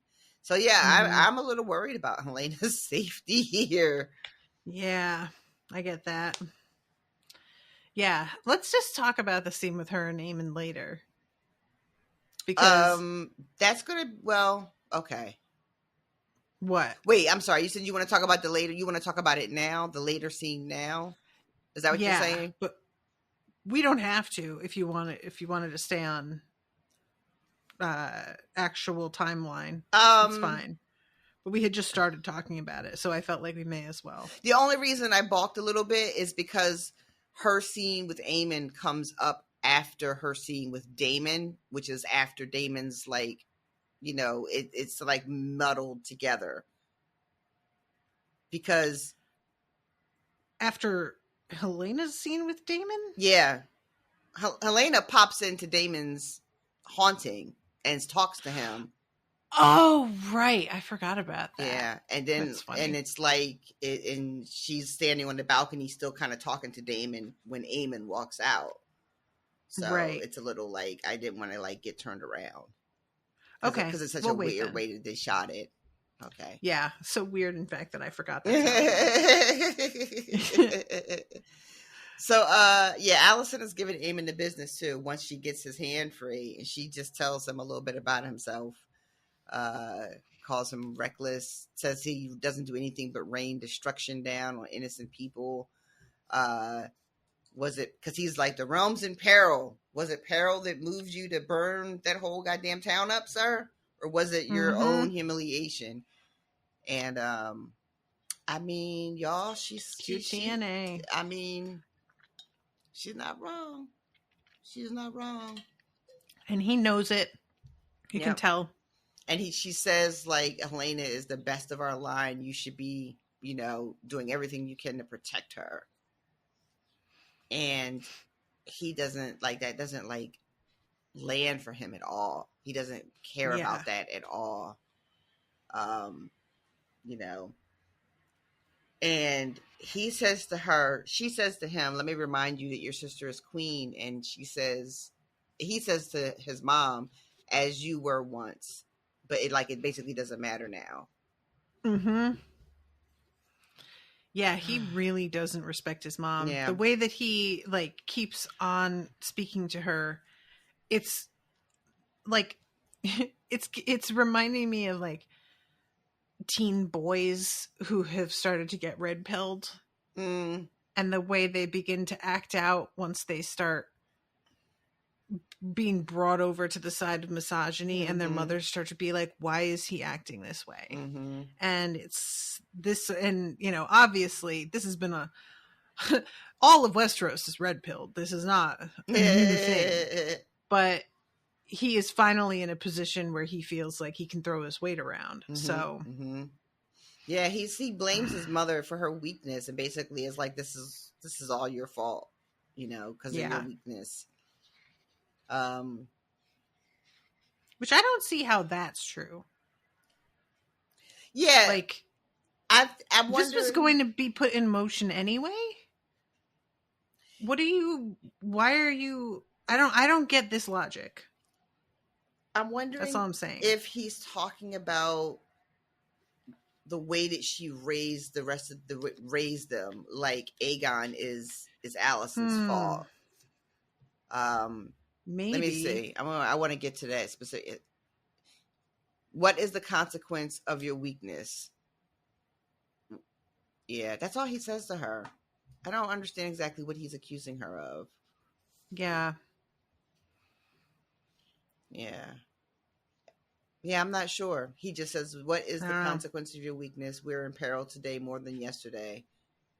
Kind of like blaming her for not, I think he's still kind of blaming her for not taking up for him and demanding that the loss of his eye be answered for. I think he's still blaming her for being willing, for being conciliatory at that dinner with Viserys before he died. I think he's still holding that against her. Like, I don't think that Aemon loved his mother more in his life than the moment she took that knife up. I think that's probably the most he's ever loved her or felt loved by her. Because somebody finally stood up for him. You know, because nobody was standing up for him when he was being bullied, when they were fighting in the yard, you know. Yeah. But then she doesn't get it. She doesn't get the satisfaction on his behalf. And I think he is still holding that up against her. And then you need to get over some stuff. You need therapy. That's what it comes down to for so many characters. For so many fucking people. What are you talking about? Listen, we're talking about the show right now. Don't bring things up. So right after this, he stalks out and we see Alicent goes right to Maester Orwell. I'll call him Orville, like the fucking popcorn guy. That is not correct, Rashawn. Every time this popcorn in there, bud. I can go over some of that. Every time, or while. Once in a, never mind. Nope. Every time they show this actor's face, he looks like these white people. Every time he's on camera, it just is. Yep. He keeps getting dragged into this shit. He's just out here trying to do his black job. They won't let him. It's just repeatedly, why am I in it? And she rushes in and she just says she needs to ask for his help. And his discretion. One more time. She's asking a lot of this dude over the years. Yes, she has. And she says, I need passage, but doesn't say like where she's off to. So I kind of thought that she was trying to get Helena out of town. Like that's what my jump to conclusion was. This was her trying to arrange to get her and Helena out of King's Landing. So when she popped up at Dragonstone, I was like, oh, word? I didn't see that coming. Surprise. And then from here we go to Kristen Cole and his handkerchief. Thoughts? It's so weird because he's looking at it with this intensity and he like smells it and it just very much feels, I never got the impression that there was real genuine affection between the two of them. So seeing him apparently like pining over her in this way or grieving for the past feels weird because it was like you guys were fuck buddies, I thought. Yeah. I never saw y'all connecting. You would be fucking and then we would see you getting dressed, not looking at each other and not talking. Yep. So it just feels strange. And I think maybe it's supposed to be that he's like thinking over what he could have had he decided to be more invested. My take, based on what he tells Gawain, is that his name? I believe it's his name. The brother, Alicent's brother, is that the affection that he has for Alicent and the respect and even like maybe love was based on their relationship before they started fucking. And then once they started fucking, it, air quotes, corrupted what they had before. Which it was easy for him to imagine himself being in love with this woman the way he imagined himself being in love with the young Rhaenyra, right? In love enough to want to like give it all up and go have a life elsewhere with oranges and cinnamon. That when the relationship is platonic between him and Alicent, it's like, it's kind of like the way that love can be, or relationships can be, that aren't often. TV does this too, books do it as well, where it's like the relationship is beautiful and sort of pure before the fucking begins, and then the fucking happens and it becomes complicated and dark and messy and somehow loses its sort of its purity. You know, it's sort of like righteousness. It's innocence, right? So I think that that's what he's pining for. He's not pining necessarily for the fact that he was having sex with her. He's pining for what they had for 10 years or however long it was between the two, you know what I mean? The two seasons where, you know, not the two seasons, the time jump between when they were teenage girls and then they were adults. You know, and we see it's been 10 years later and he's Alicent's Queen's Guard and they both hate Rhaenyra together and that's what they bond over. You know what I mean? That was my take. Not to say that he didn't really enjoy the having sex, but I don't think it was necessarily the sexual part of their relationship. I think it was because he says, she saved my life twice, which I think is actually not true. I think she saved his life 3 times. There's when he was going to take his sword to himself. And then he says, she saved me from the headsman. I think he says the headsman, but whoever hangs people. But he doesn't say which transgression it was that would have got him hung. So he killed Beesbury at the small council. He kills Laenor's boyfriend at the wedding feast. Both of those things, in my opinion, could have resulted in him having to answer for his crimes, and he doesn't for either. True. So that's 2. I thought he meant just fucking Rhaenyra. Oh, Jesus. If you add that, I didn't even think of those other 2 things. Yeah. So, but and then he calls her his beacon that he always followed. Meanwhile, Gwen is like, "You're talking about my sister. I need you to be real easy. Like, you know, not too much on my sister, man. She's a queen, and this is unacceptable." And then it's so weird because Gwen just comes at him based on the fact that he is smelling this handkerchief. Thank you. All right, I thought I was tripping. Was enough to base a sword point on. I mean, it's a tiny little. I mean, maybe there's there's probably a very specific maybe design to it that indicates who it belongs to from a distance.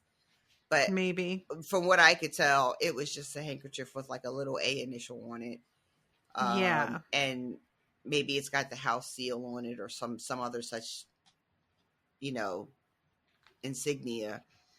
But I thought it was really weird that he just rolls up on him from just seeing this handkerchief that he's smelling, and that it goes, and that his mind goes immediately to, you defiled my sister. Like, maybe Cole is just nursing a crush on your sister, and he just took that handkerchief when nobody was looking, and this is just his own little private handkerchief that he, I don't want to say jerks off to, that he sniffs. You know, I don't know that sounds better. It doesn't. Honest. I think I prefer jerks off to sniffs. But yeah, I feel like also the way that Gwen reacted to Alicent coming outside, like he assumed she was coming to speak to Cole. I thought he was operating with this information already, and the fact that he's just decided to like get aggro right now was puzzling, because you could have had this fight at any time. Yeah. Is it the fact that he has the kerchief out and others have noticed, so he feels like his hand has been pushed? I cannot call that's not shown to us in the scene. I really can't say. I don't know. It was a little bit out of left field for me, this part, and I honest to God felt like I had maybe missed something in a previous episode. The only thing I could think of was that moment in the courtyard where you just mentioned, where she comes out and Gwen seems to assume she's coming out to speak to Cole. I couldn't think of anything else. So I was like, I must have missed something. Because this really does seem like he went from 0 to 60 over nothing. What did you think of Cole's little monologue? I just don't have time for him. So a long monologue about the nature of honor from this man. Mm-hmm. I don't feel like this is time spent well, especially she has been the beacon I follow, has never felt correct either. Mm-hmm. I don't feel that about their relationship. So him saying this felt completely false to me. You don't think that you don't buy any of it?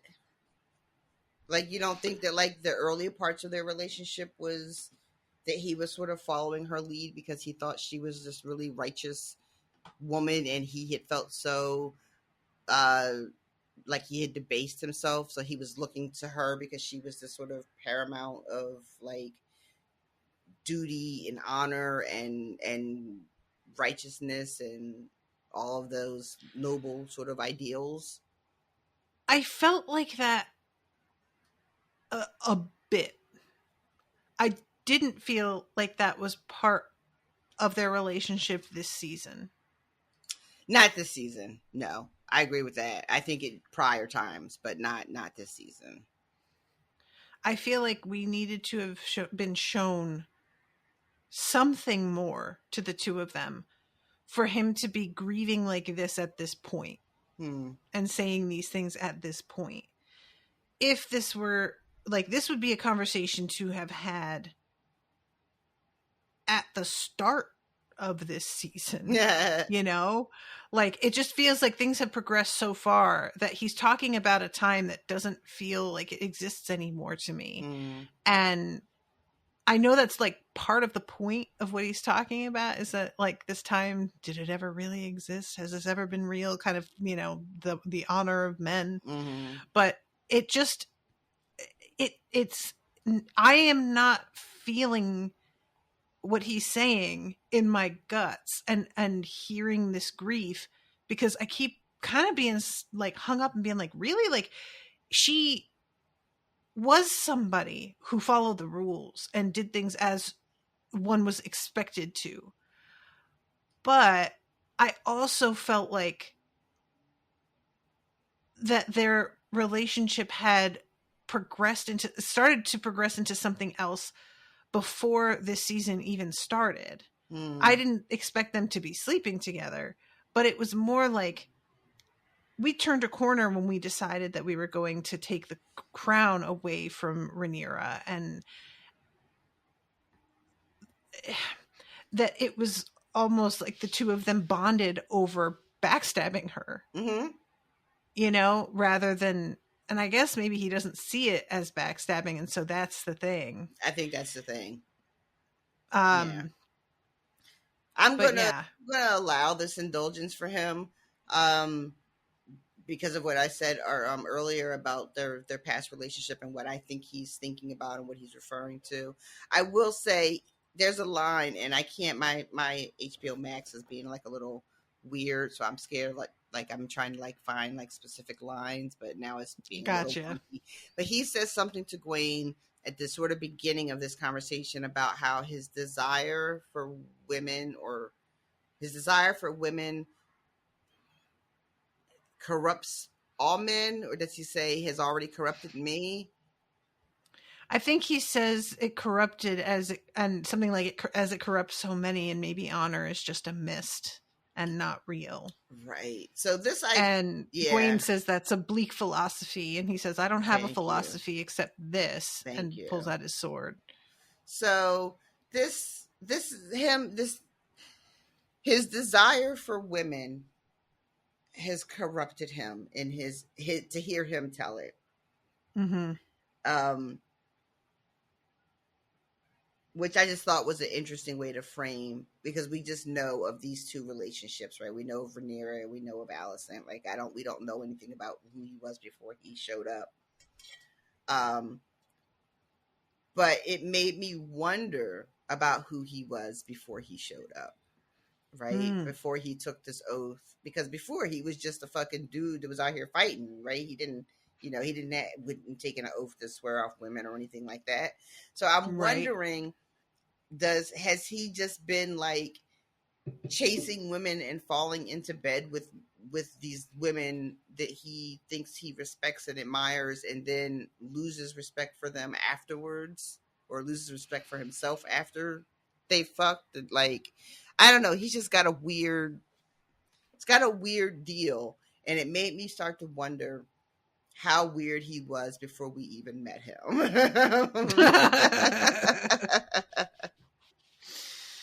Oh, that's the real question. But then it seems to go back further than these two ladies. Like, I'm wondering. I'm really wondering.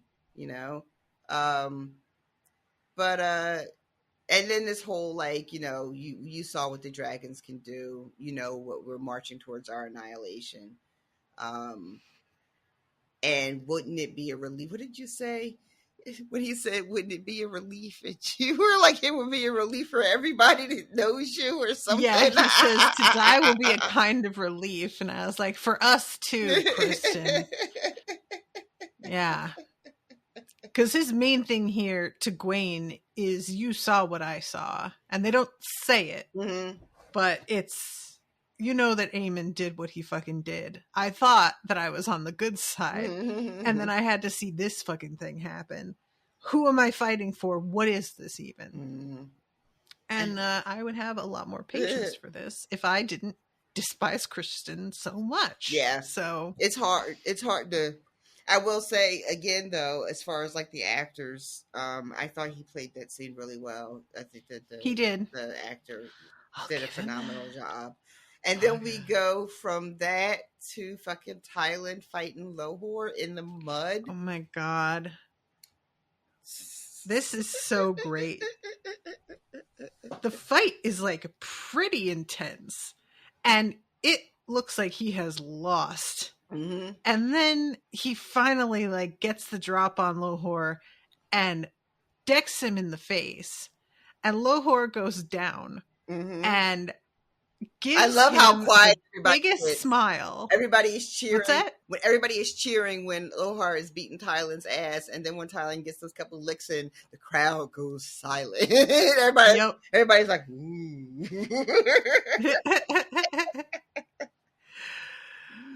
The way that they are in this mud is so nasty. It could not be me. Like, what is this? I mean, like, I'm hoping it's just mud. I am not 100% certain. Like, the way it looks, the consistency, all of it, like... Mud can be like this. It can. Especially clay-based mud like down here. Mm-hmm. But, it looks like... Mm-hmm. Yeah.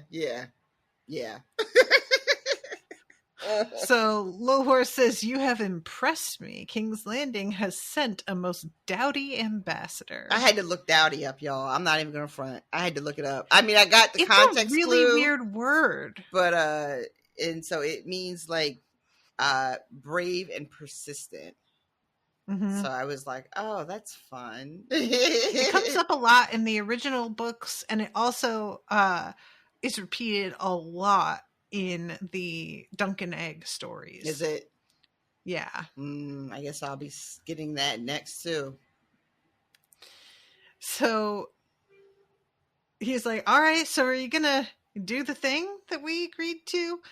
And he says, I will most certainly consider it.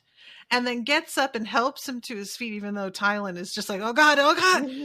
But he says, after dinner. And then we have the scene with them. Wait. Oh, I am about to dance past a little jokey joke that he does. Yeah. Go ahead. Have you ever had what does it say? Have you ever had human flesh or the flesh of your enemies or something like that? And Thailand makes this fucking face. It was the same face I made when I was watching this shit. And then he's just like, it's a jest, and lets out this like maniacal laughter and oh my God, starts to be like, you are denying my hospitality. Oh my God, like, it's so good. It's so just good. really toying with him. It was unkind. It was. Poor man's about to have a fucking heart attack at this point. I am already smitten with this character. They are like so much. They were so much fun in this episode. They were just. It really was like. It brought something to this like it felt like somebody, like we had characters like this in the original run of the show, in Game of Thrones. It just, everybody from King's Landing is just so like stiff and like completely lacking in humor. Really, repressed. is what it is. Repressed. There's like no humor amongst any of them. Nobody ever laughs or like really tells a joke. I think in the first season we had a couple episodes where Viserys was like drinking and then like laughing and joking, but other than that, everything is just so super serious. So it was so nice to have this like levity and this like somebody who just fucking enjoys a good laugh, like a hearty fucking joke, you know. It reminded me of the Red Viper. Yeah. Okay. Yeah. I'm thinking about it. That doesn't feel like a no, yes, but no, okay. I'm thinking about it, and I mean, the Red Viper had a little bit. Well, no, because there's a whole thing about I want you to fuck my wife, so I can't even say that there's like I was gonna say the Viper had like a little bit more of like a sexual playfulness to him than his character was displaying, but that's not entirely accurate because there was some definitely sexual like sparks or something flying that made you think it was going to go a certain way, and then that's why it's so funny when it's revealed that it's, you know, I want you to fuck my wives, when you clearly think the setup is that I'm asking you to come back and fuck me, and then you get like the twist that it's, oh no, I'm asking you to fuck my wife. So yeah, but I just wanted to say that they were delightful, enjoyed having him. More please next season. Although I'm sure that there are all kinds of fucking shitheads being like, oh, this is identity politics and Game of Thrones has gone woke. Again. The woke mind virus. It comes for us all. All right. So, oh shit. I just like jumped ahead so far. My bad. But we really do need to pick up the pace here because we are at 2 hours. Oh shit. All right. On our recording, and we aren't even at the halfway point of the episode. Jesus Christ. So, okay. All right. Mm-hmm. So the next scene is Bela giving the business to Jace, who is sulking and pouting about these commoners who can ride dragons now, and she is just like, if you need to get your head out your ass, the only person you're diminishing is yourself. Like, well, we have the dinner scene first. Did I also go fast? We? Or maybe there's, oh no, you're right, because it goes back to the dinner with Thailand, and then it goes to their dinner. So no, you're right. Yeah, but this was something Jace really needed to hear. It was. She just basically told him to get, you know, fucking grow up. You need to be at your mother's side, not against her, and stop worrying about all these other people and get out your feelings. He's like, you know what I am. It doesn't matter. And she says, do you think you're the first fucking noble born, you know, whose noble father isn't their real father? Like, just get a grip. Yeah. And I think that's pretty much the bulk of their scene together. He's still on this, you know, they're an insult to our entire identity. You know, who are we if we're not just the only special people that can ride dragons? Like, he's having a real existential crisis. This is what happens when you base all of your worth on your fucking family name and shit. Like, people don't have any identity other than that. So yeah, then we have the lovely family dinner, which the new dragon Ulf riders is acting like a dick. This is, you guys, bring me some more of these little birds. It's such a fucking jump. It's such a strange, well, not strange development because we talked about it already, but it's just so jarring to see him behaving this way when nobody else is. Like, just, if you don't know how to behave, take your cues from the other people at the table. You know? Couldn't be bothered. But he fully doesn't think he needs to. Like, we're the same. We're cut from the same cloth, so what do I care? You are not, sir. And like, you are, but also... Yeah. I love that no, you're not. He calls himself making a joke, and it's just like, you guys need to get a fucking sense of humor. Because Rhaenyra is telling them that, you know, she's going to make everybody knights if they're successful. And she's just like, a knight will behave himself at my table. He says, well, you better make me a knight then. That was a good response. I couldn't help but be like, ooh, feisty. And eventually we have oh my God, I forgot about this. The look that everybody is giving him. Bela even. She's just told Jace to fucking like get over it. And then she's kind of, I am going to kill this man. There is a message from Harrenhal, Your Grace. And this is the note from Simon being like, it looks like your guys are up to no good. And she's like, well, I guess I better head out. This is when we go over to Damon again. He's got his usual night terrors happening. He wakes up and Allison is just sitting beside his bed, and there is just, what are you doing? You can't just wake him up like a normal person. You gotta just sit there creepily and wait in the dark with your candle. Yep. And then he wakes up and she just announces, I'm going to the Godswood. And I was like, good, bye. Thank you for letting me sleep. I appreciate you leaving. Oh my God. No, he has to go with her. He has to go with her. Of course he does. And she starts telling him, basically, you weren't ready when you first got here. She says you were a closed fist, but now you're ready. And she asked him, does he want to see, what's in store or something like that? And look, I'm not seeing how he is ready now. When you got here, you were a closed fist. He seems pretty fucking closed fisty to me still. Is that just me? I think the real indication of change, the only real indication that we've seen, I think, as an audience of an actual change in Damon is his ability to suck down his own pride long enough with that Oscar Tully interaction. That's that's all I really can point to. Okay. And maybe that's supposed to be enough of an example of his actual change and growth. That's it. I guess. So, all right. Yeah, she says, do you wish to see, what is given to you? And he puts his hand, and it's a really cool effect. Once he touches the tree, you see some really cool, and you get a flash of the three-eyed raven, but they're very, very young. Some blonde hair, and I know you've told me before about who becomes a raven, but it's escaping me right now. But I really like that they're young. Because it just, I don't know, because it should be, because it's 170 odd years before we met him with Bran. So yeah, it's a really cool effect. We get like this, I almost said bird's eye view, but it's literally a bird's eye. Like, please, someone stop me. I mean, you're just being accurate then. I think that's fair.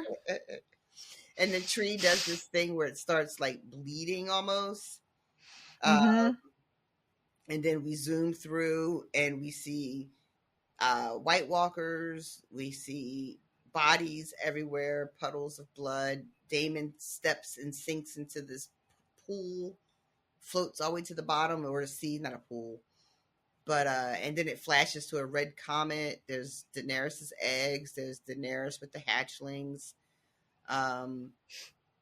And yeah, we were watching, and I didn't get that this was all that this was until it was spelled out for me a little bit later, and I felt like a real dodo bird.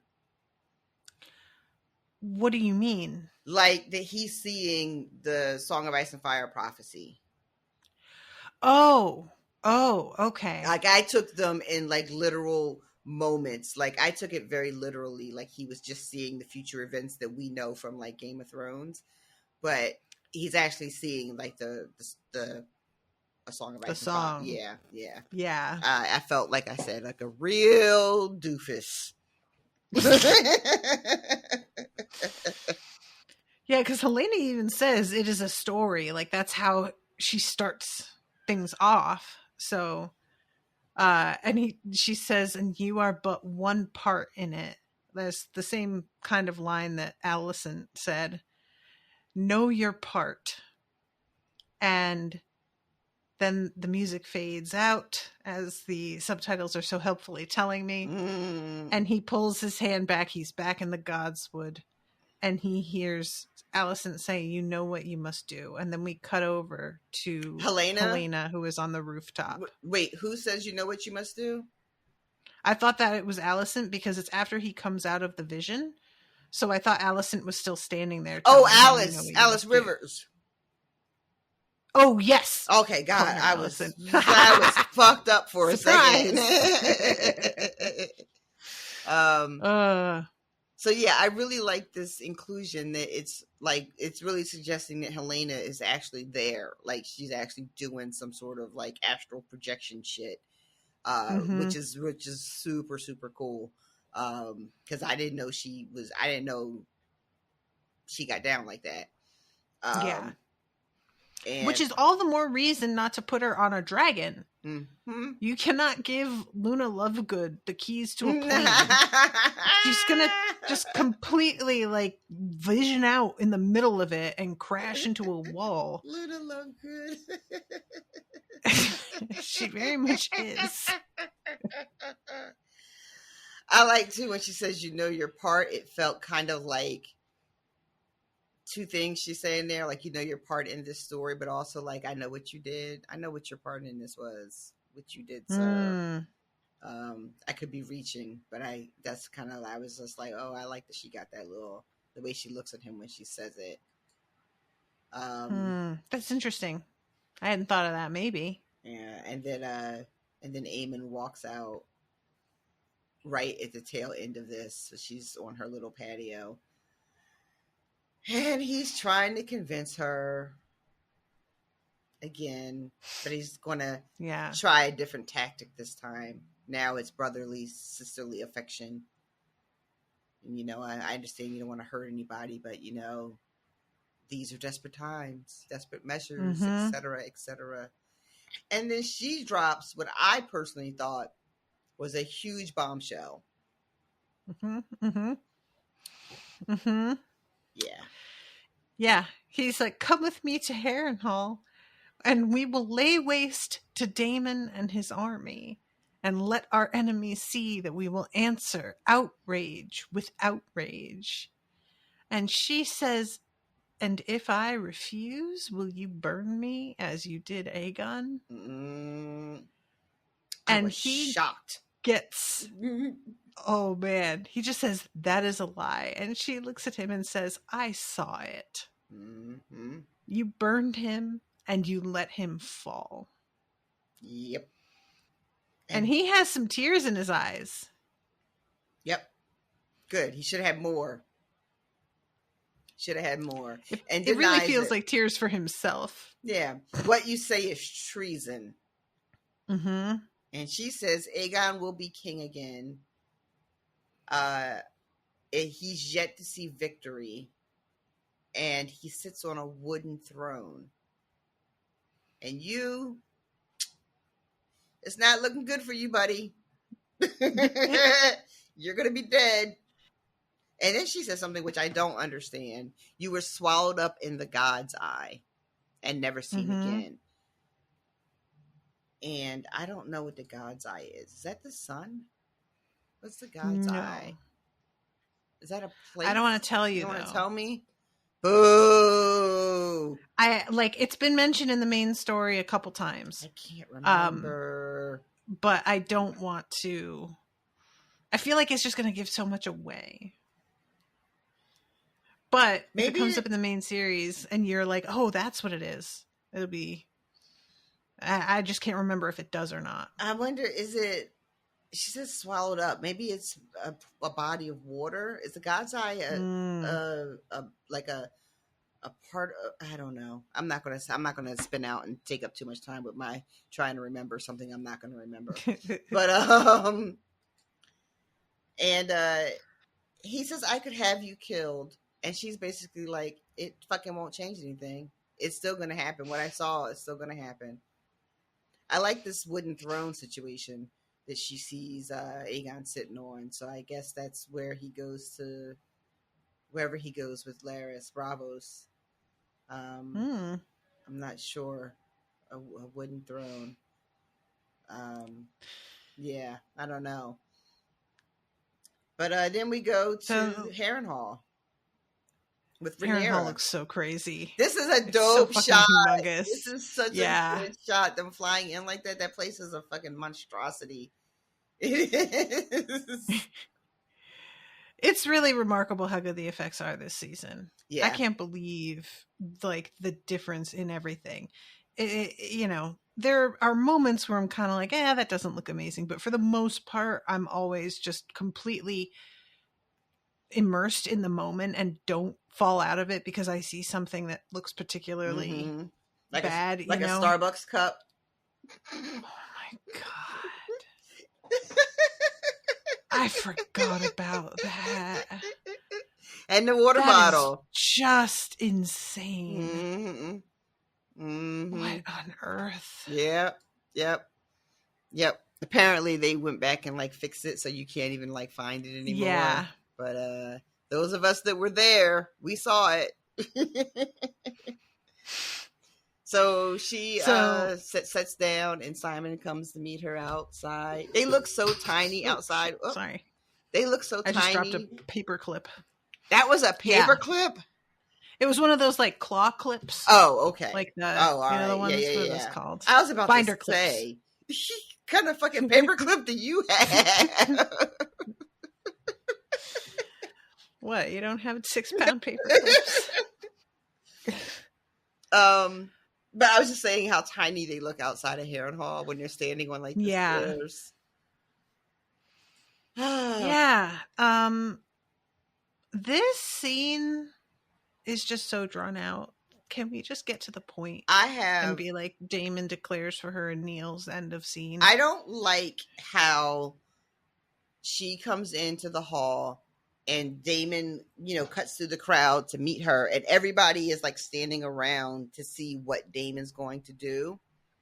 That doesn't make sense to me because we just had the whole thing with, again, Oscar Tully, where they make it very clear that they don't fuck with Daemon like that. They are honoring their oath to their queen. So I don't understand why the minute she walks in, why are we waiting to see what Daemon does? Daemon says they're sworn to me, but that's just some shit Daemon says. That's just a Daemon thing to say. Like, I don't understand why the actual men that are in the hall don't react to their sworn queen coming in. I don't if you have any like insight on that, or am I being crazy? No, I think it's just for the sake of the scene feeling tense because are these men all going to kneel, and it doesn't work. I don't like any of the way this is set up. I don't think that she would choose to have this conversation in front of everybody. I don't think that like him walking at her with his hand on his sword is a good look. And taking as long as he does before he kneels makes her look weak. Like, just because he winds up kneeling in the end doesn't change the fact that they have a whole fucking, like, back and forth in Valyrian, which anytime that we have Targaryens speaking Valyrian in front of other people, it's almost always meant to be an argument. Like, it's usually them sniping at each other in such a way that they don't want other people to hear. So I felt like even though he is saying things in the positive to her, if I were in that crowd, I would not believe that was what was happening. And the body language sure doesn't feel it either, because we're supposed to be kept on the edge of our seats as to how he's going to declare. So his body language has to be kind of confrontational to start off. This whole thing, it just doesn't, it's a big like set piece that feels poorly judged by both her and Daemon and the writers. And there's a close-up on Broom because it appears that he's still standing there waiting to see what Daemon's going to do, which tells us that there was no more conversation between them, and Daemon hasn't put this guy in his place. So he's letting... I just don't like it. I don't like it. Yeah. I don't like it. In the just the I just didn't think it just didn't make sense to me. And you're right, Yeah. it is totally for the big moment, for because we're all supposed to be, as an audience, confused about what Damon is really going to do, which I feel like that confusion has been cleared up for us. Like, there's no question at this point in the story. So Yeah. he tells her basically he saw the things. He knows Viserys was right to name her heir. The story is bigger than we ever even knew. She's like, oh my God, you sound like my dad. Who hipped you to the story? He does say winter is coming in High Valerian, which I thought was kind of cool. I tried to like rewind it to hear what it sounded like, but hey, you're doing that Valerian on the app, so it'll be. Oh yeah, I wonder how long before I get to some cool sayings. Right now, it's just all, how do you say mom and dad, boys and girls, acting, singing, and sweating. But the pencil is on the table. But yeah, we have like the close up on Broom's face, and he looks very nervous. I think he has figured out that like probably what I said is going to come back and bite me, because I hope so. This didn't go the way I thought. I really hope so. Like, the minute Damon kneeled, there should have been like a cutaway to Broom like backing into the crowd, like Homer into the hedges, so he can like make a hasty retreat somewhere. Oh my God. Because the minute you see Damon kneel, you have to know your spot's blown, right? Like, you got to know that. And Simon gets this like delighted look on his face. His face. This actor, Simon is really like the MVP of this season. I agree. He's been delightful. Somebody said, I don't know if we said it ourselves on this podcast, but I know somebody was like, I think we did talk about how he's got Sam Tarly energy. Yeah, we did. Yeah. So this close up on Broom when he has to kneel too is also funny, because he's literally like pulling it, as like, not literally, but his face is giving like a giant gulp when you pull your collar when you're like nervous, like you're like, uh-oh, you know. He just looks like he's kneeling, but his eyes are shifting back and forth. Yeah. And Rhaenyra says to Daemon, leave me again at your peril, which would hit a lot harder if she ever held anybody accountable for things. At this point, I don't really buy the threats, Rhaenyra, I gotta say. He says, I can't, I've tried, which is such a weird... And then there's a great rousing of the troops. We're gonna fight for our queen. I just don't need this. Yeah, I don't need it. And it feels goofy. It felt very goofy. Just felt off to me. Yeah. I don't like it. It's supposed to inspire a feeling in me for the finale that isn't happening, because the whole thing feels like wildly misjudged and out of place. And it's like Damon's moment of victory, really, more than hers. Like the female characters are so passive, the two queens. They're just there when things are happening around them. And so she doesn't do anything to command loyalty. He gets literally like led like a horse to water, and then gets won over, and by the time she gets there, it's already happened. She should have been the one to address the people here. Yes. You know? I want to mention, oh my God, Sir Simon's face is so good. I'm sorry. I rewound it. His hands in the background. There's a moment when everybody kneels. He's just like, oh my God, it's happening. It's all happening. But I wanted to just clarify something, because I missed it on the 2 times I watched, and I made that Homer Simpson joke. But Broom does.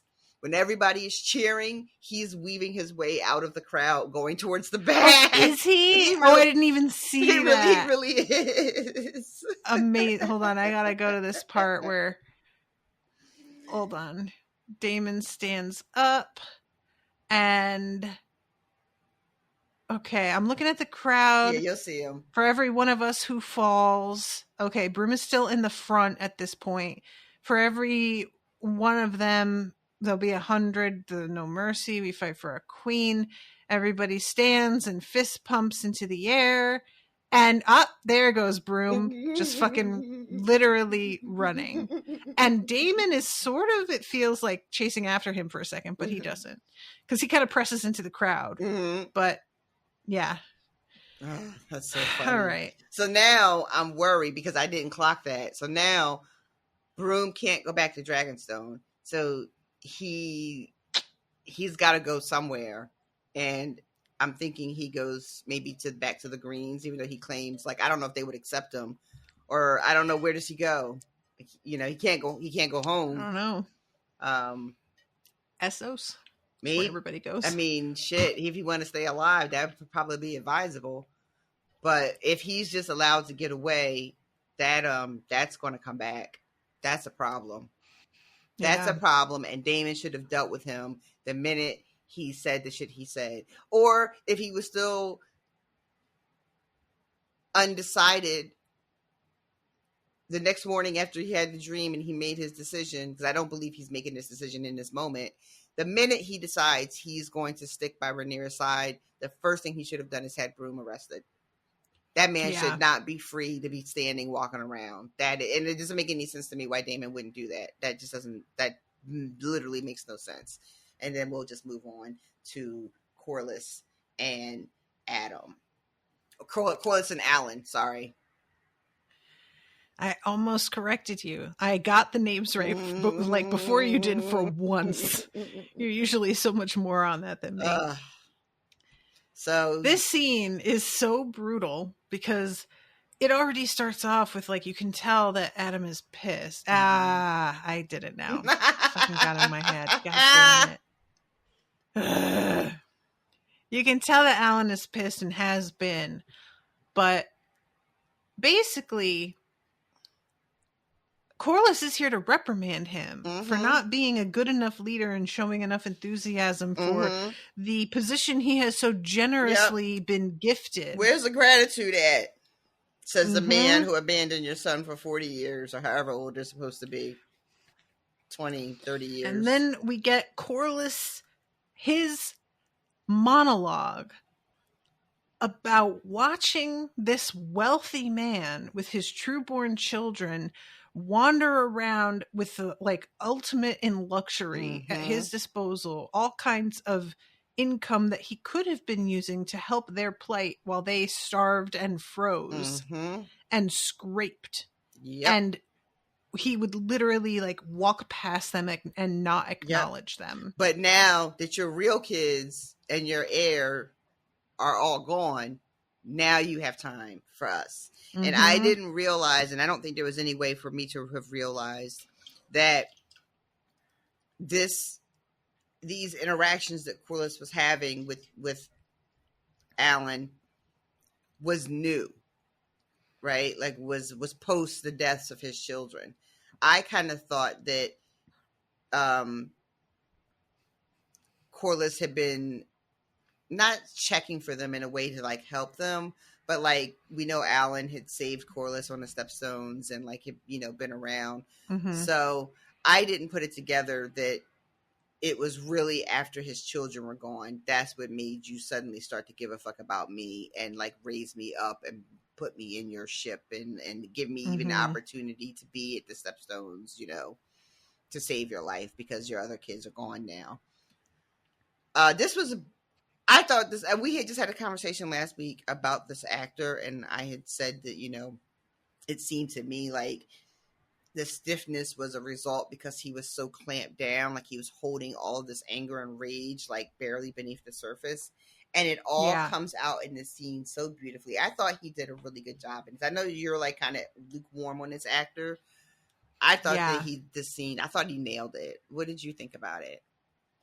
I agree. It's the fact that he is able to finally sort of unleash because, like, he basically, Corlys starts off with, like, you're having a bad attitude, and he's like, I didn't even want this job. I told you that I didn't want this job. And he's like, everybody would want to be in your shoes, and I'm trying to help you. And that's really what sets him off. Yeah.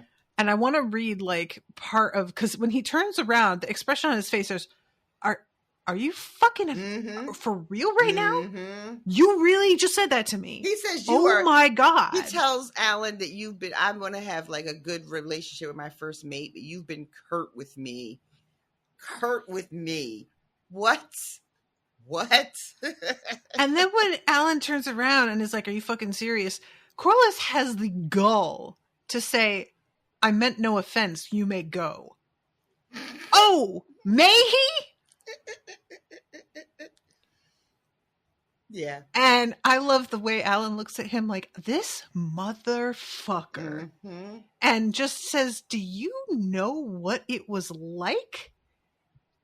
And Corliss isn't even making eye contact with him, Mm-hmm. doesn't turn to him. And like, do you know what it's like living with hunger and grief or shame? And Corliss says, you are dismissed. Yeah, He really he tries knows. it. That's kind of what this is all about.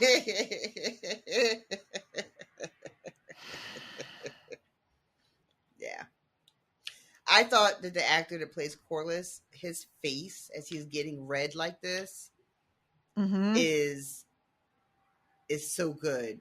It's so good. It's because he knows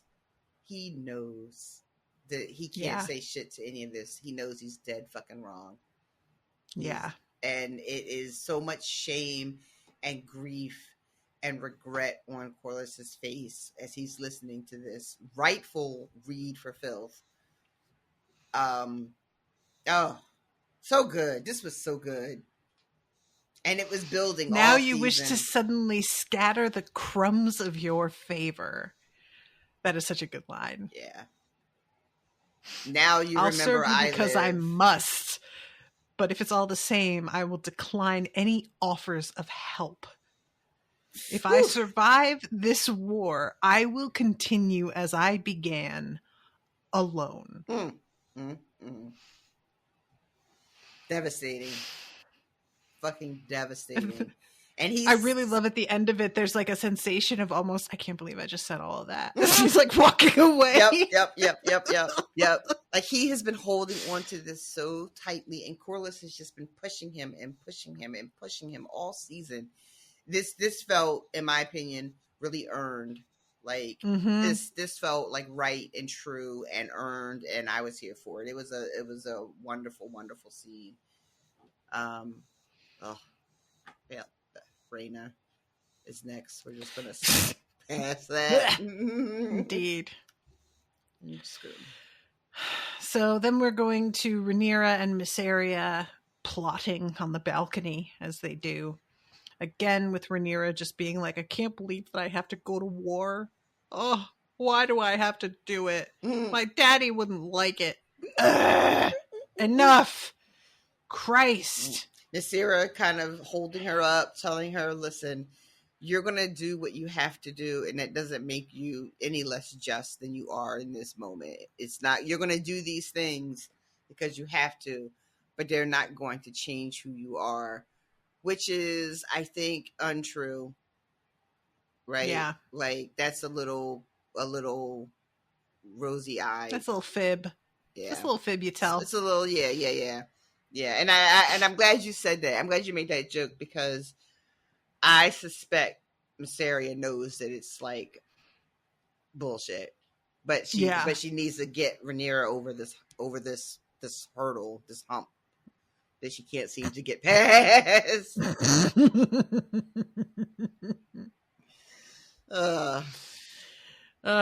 So then we go to her nighttime visitor. When she gets woken up, she looks so afraid for a second, and I just like keep thinking about what it's like for there to have been a double of your very trusted guard turn up and try to kill you, and how paranoid that would just make you forever after. That's a really good point. Oh man. Yeah, that's an excellent reminder because she does look terrified when they come to wake her up, and yeah. And here is Alicent and Rhaenyra gets in some punches on this one that I really liked. Yeah. This was long in the making, this conversation. We finally are saying the things that needed to be said, and they've had like these moments together when Rhaenyra shows up in King's Landing, and like, you know, they've come so close to saying all the things, but now we're really getting to the heart of it. Like, we're talking about the real shit here, and it was about fucking time. So yeah, she admits, like, I resented you for knowing what you wanted and not giving a shit about the rules. I didn't know what I wanted, and I just did what I was told. And I was mistaken, and I have lost my way. It was taken from me. All those I put my faith in, my husband, my father, my lover.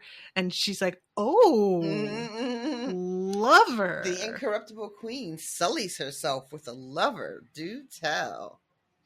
And then Allison says, don't judge me. Don't judge me for something you have done yourself. To which Rhaenyra says, you alone made virtue your banner, which is a very good reply. Yep. Very top notch. Yep. Yeah, that's really good. So yeah, Allison is here with a plan. Yeah.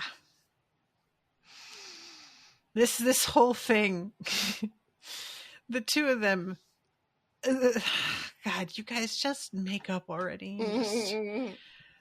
So she's talking about leaving the city. I felt a weight lifted from me. Rhaenyra says, how lovely for you. And I fucking cackled out loud. That response. And shall you cast your son down and rule alone? No, I do not wish to rule. I wish to live, to be free of all this endless plotting and striving. The crown will pursue war at any cost. But as for me, I would take my daughter and her child and leave it all behind. And Rhaenyra is like, I cannot believe what I am hearing. Do you know how far into this we are? It's too late. And I'm like, no offense, Rhaenyra. You've been trying to say, can't we just not war? A lot lately. So for her to be like, I would also like to not war, and for you to be like, you ridiculous cow. Ma'am, she's saying the same thing you've been saying, and you have no patience for it. Now do you understand the reaction to everybody you've been talking to? Like, do you hear yourself? Yeah, it is wild that so quickly after we just see Rhaenyra saying the same sort of idea of like trying to avoid war at any cost, she's suddenly, there's no way to avoid it. So Allison has a plan that, like, while Aemon is off, she will convince Aegon to step down and abdicate, and that Rhaenyra, she'll open the doors to the city, have Helena be installed as sort of like queen regent while Aemon is off, and they will let Rhaenyra come in as a conqueror, and everything will be done. And Rhaenyra is like, ma'am, you know good and well that is not how that shit is going to work. I have to have Aegon's head. He cannot live and I be queen. Yeah. A son for a son. And Allison ends up agreeing. At first she's like, he won't be a problem. He's broken.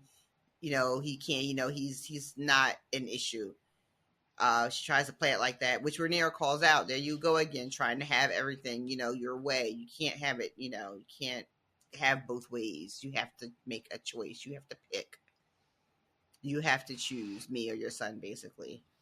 And forces Allison to say she's willing to sacrifice her son in order to bring this war, or this war to stop it in its tracks. Which is, I was gobsmacked. I really was. Yeah, the way that she's talking to her and says like, and like, I need to take his head in front of everybody, and you know it. You had to know when you came in here. This was the only way that this could go. And there's just a long pause between the two of them, and Allison isn't even looking at her, and just sort of the two of them are both on the verge of tears. It's so clear how much history there is between the two of them. It's just such an emotional, like pregnant pause, as they call it.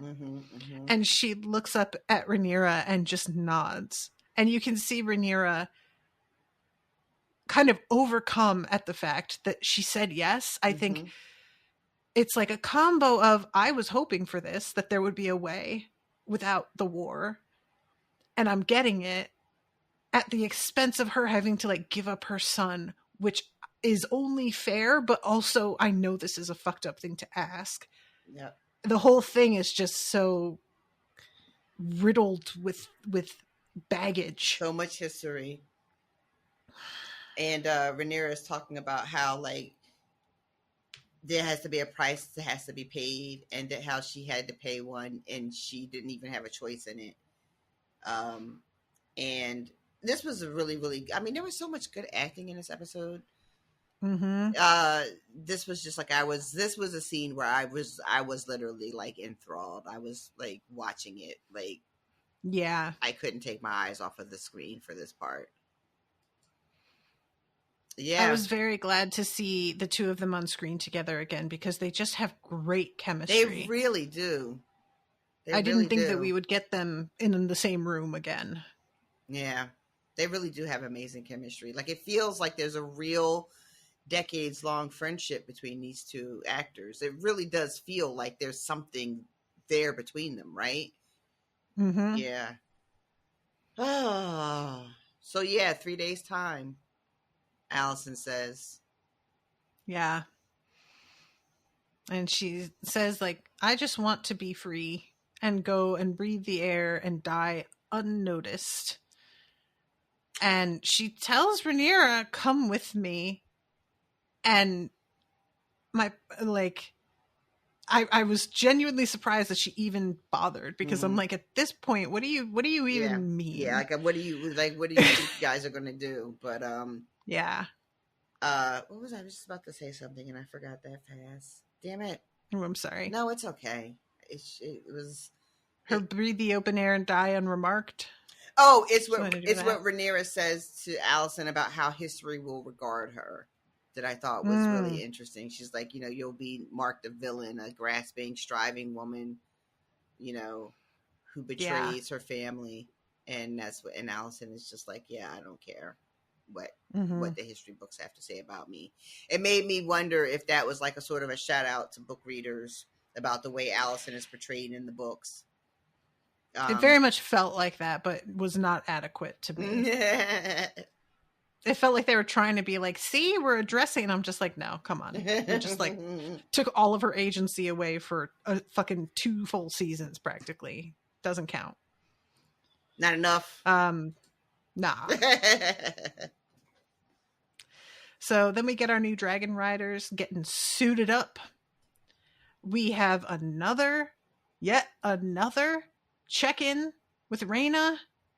Ugh, enough already. This is the fucking series of montages where, they're getting suited up. We have a dragon out in the field. We've got our soldiers. I like how all the dragons are very like distinct looking, and they've given them all different, I don't know if features is the right word, but like they all have varying length of necks and wingspans and sizes and different colors. And we see fucking Starks on the march. So it's like, whenever you see that direwolf, you feel a little something, right? Definitely. So that's cool. What else do we see? We get the Lannisters on the road. Yeah, we see their lion. And this fucking lion, right? This is crazy. So stupid. How do they control the lion in the fight? Like, they just open the cage and let it fucking go, hope for the best? Do you think that the lion is part of the fight? I just thought it was just for show. This is our cousin, long distant cousin. We thought we should show him around. We get to see the host outside of Harrenhal with Darren. We get a slow walk of Damon. Damon, thank you. We see Tylan on the ship, and it's a lot of them. And Lohar pops up on his side. I'm really curious, did he fuck the wives? Will we ever find out? Do we ever know? I have to assume that has happened. And we man is wrung out looking. we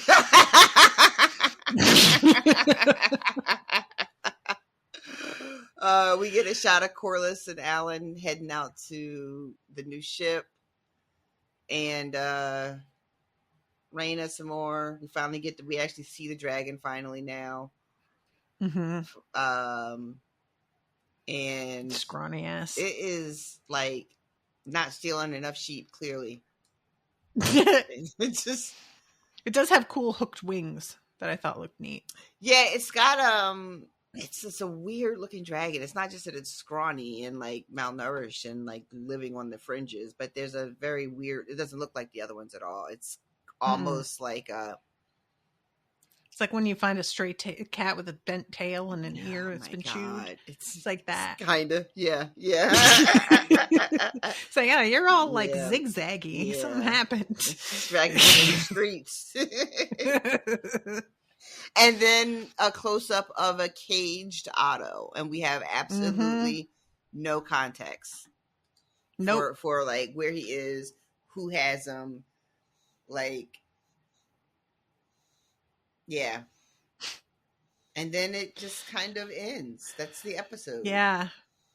We have Allison leaving the castle, and it's a weird thing because she's leaving. It looks like she's still leaving Harrenhal after having just had this conversation, despite the fact that we saw Damon in full sun leaving with his host, also from Harrenhal.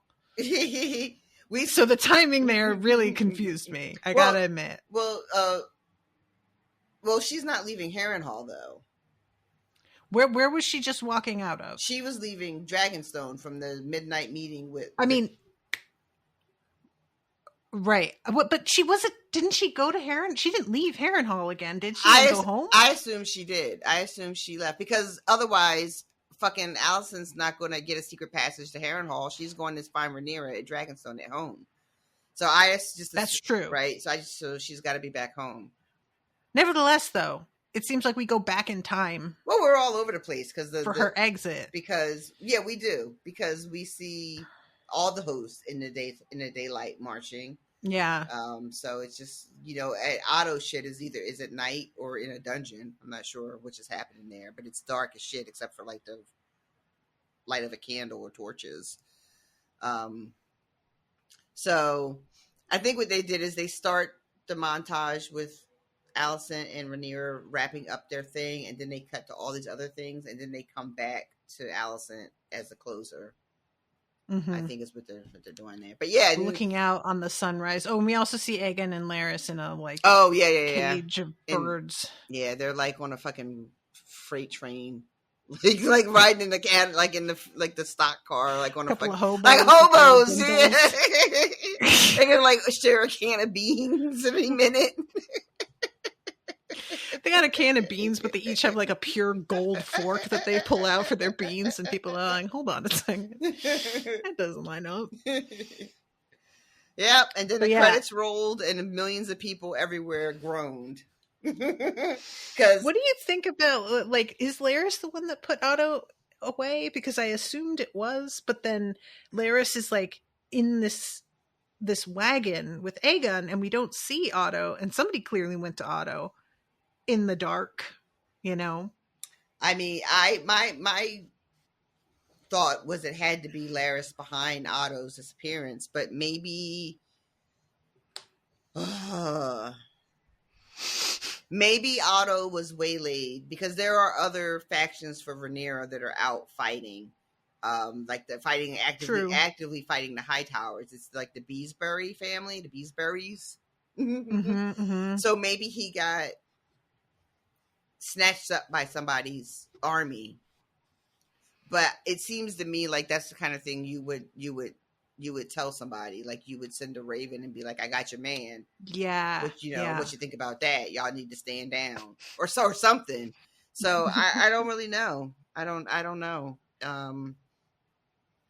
Trying to think like who else it could be.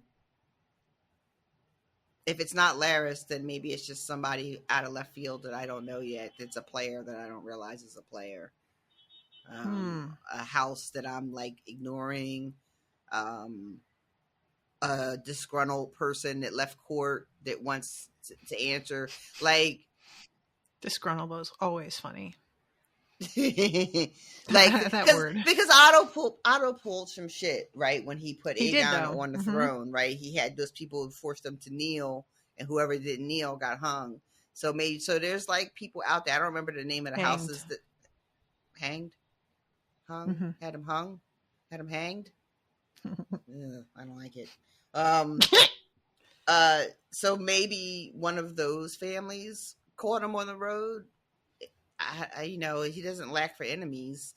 I just can't think of any of them off the top of my head. Yeah. But so yeah, I guess we'll see in 2 years. Man, that's gonna be inconvenient. All right. I wanted to mention before we wrap this up, so we're gonna be going back to the book after this, and there's also the Hunger Games that we're finally wrapping on the prequel as well. We're going to be covering the movie Ballad of Songbird. I keep wanting to say Battle of Songbirds and Snakes, but it's Ballad. Battle would also have been appropriate though, really. And somebody asked me what we're covering after Hunger Games. Well, the next Raybearer book drops August 13th. Ooh. So we can start that the very next week. Woo-hoo! After Bosas is over. Nice. And so yeah, guys, I'm gonna have to do the breakdown of chapters is gonna have to happen quite close to when Rashawn and I record, because I won't have access to the book yet because it doesn't drop till the 13th. But I just wanted to let you all know, if you haven't read the Raybearer series, please do. It's so very good. Beautifully written, and the world building is excellent. It's a lot of fun and full of surprises. That was the thing that got me the most the first time I read it, was just nothing went the way I thought it would go. Yeah. It was beautiful. I love that world so much. I can't wait to get back there. Yeah. So just wanted to let all of you know that that's what we're going to be doing. Appreciate you, Austin, for always chiming in with your informations and corrections. Appreciate you very, very much for that. I know that it's probably very tiring. And yeah, thank you all so much for listening. Until next time, whenever that may be. Toodaloo, motherfuckers. Bye, guys.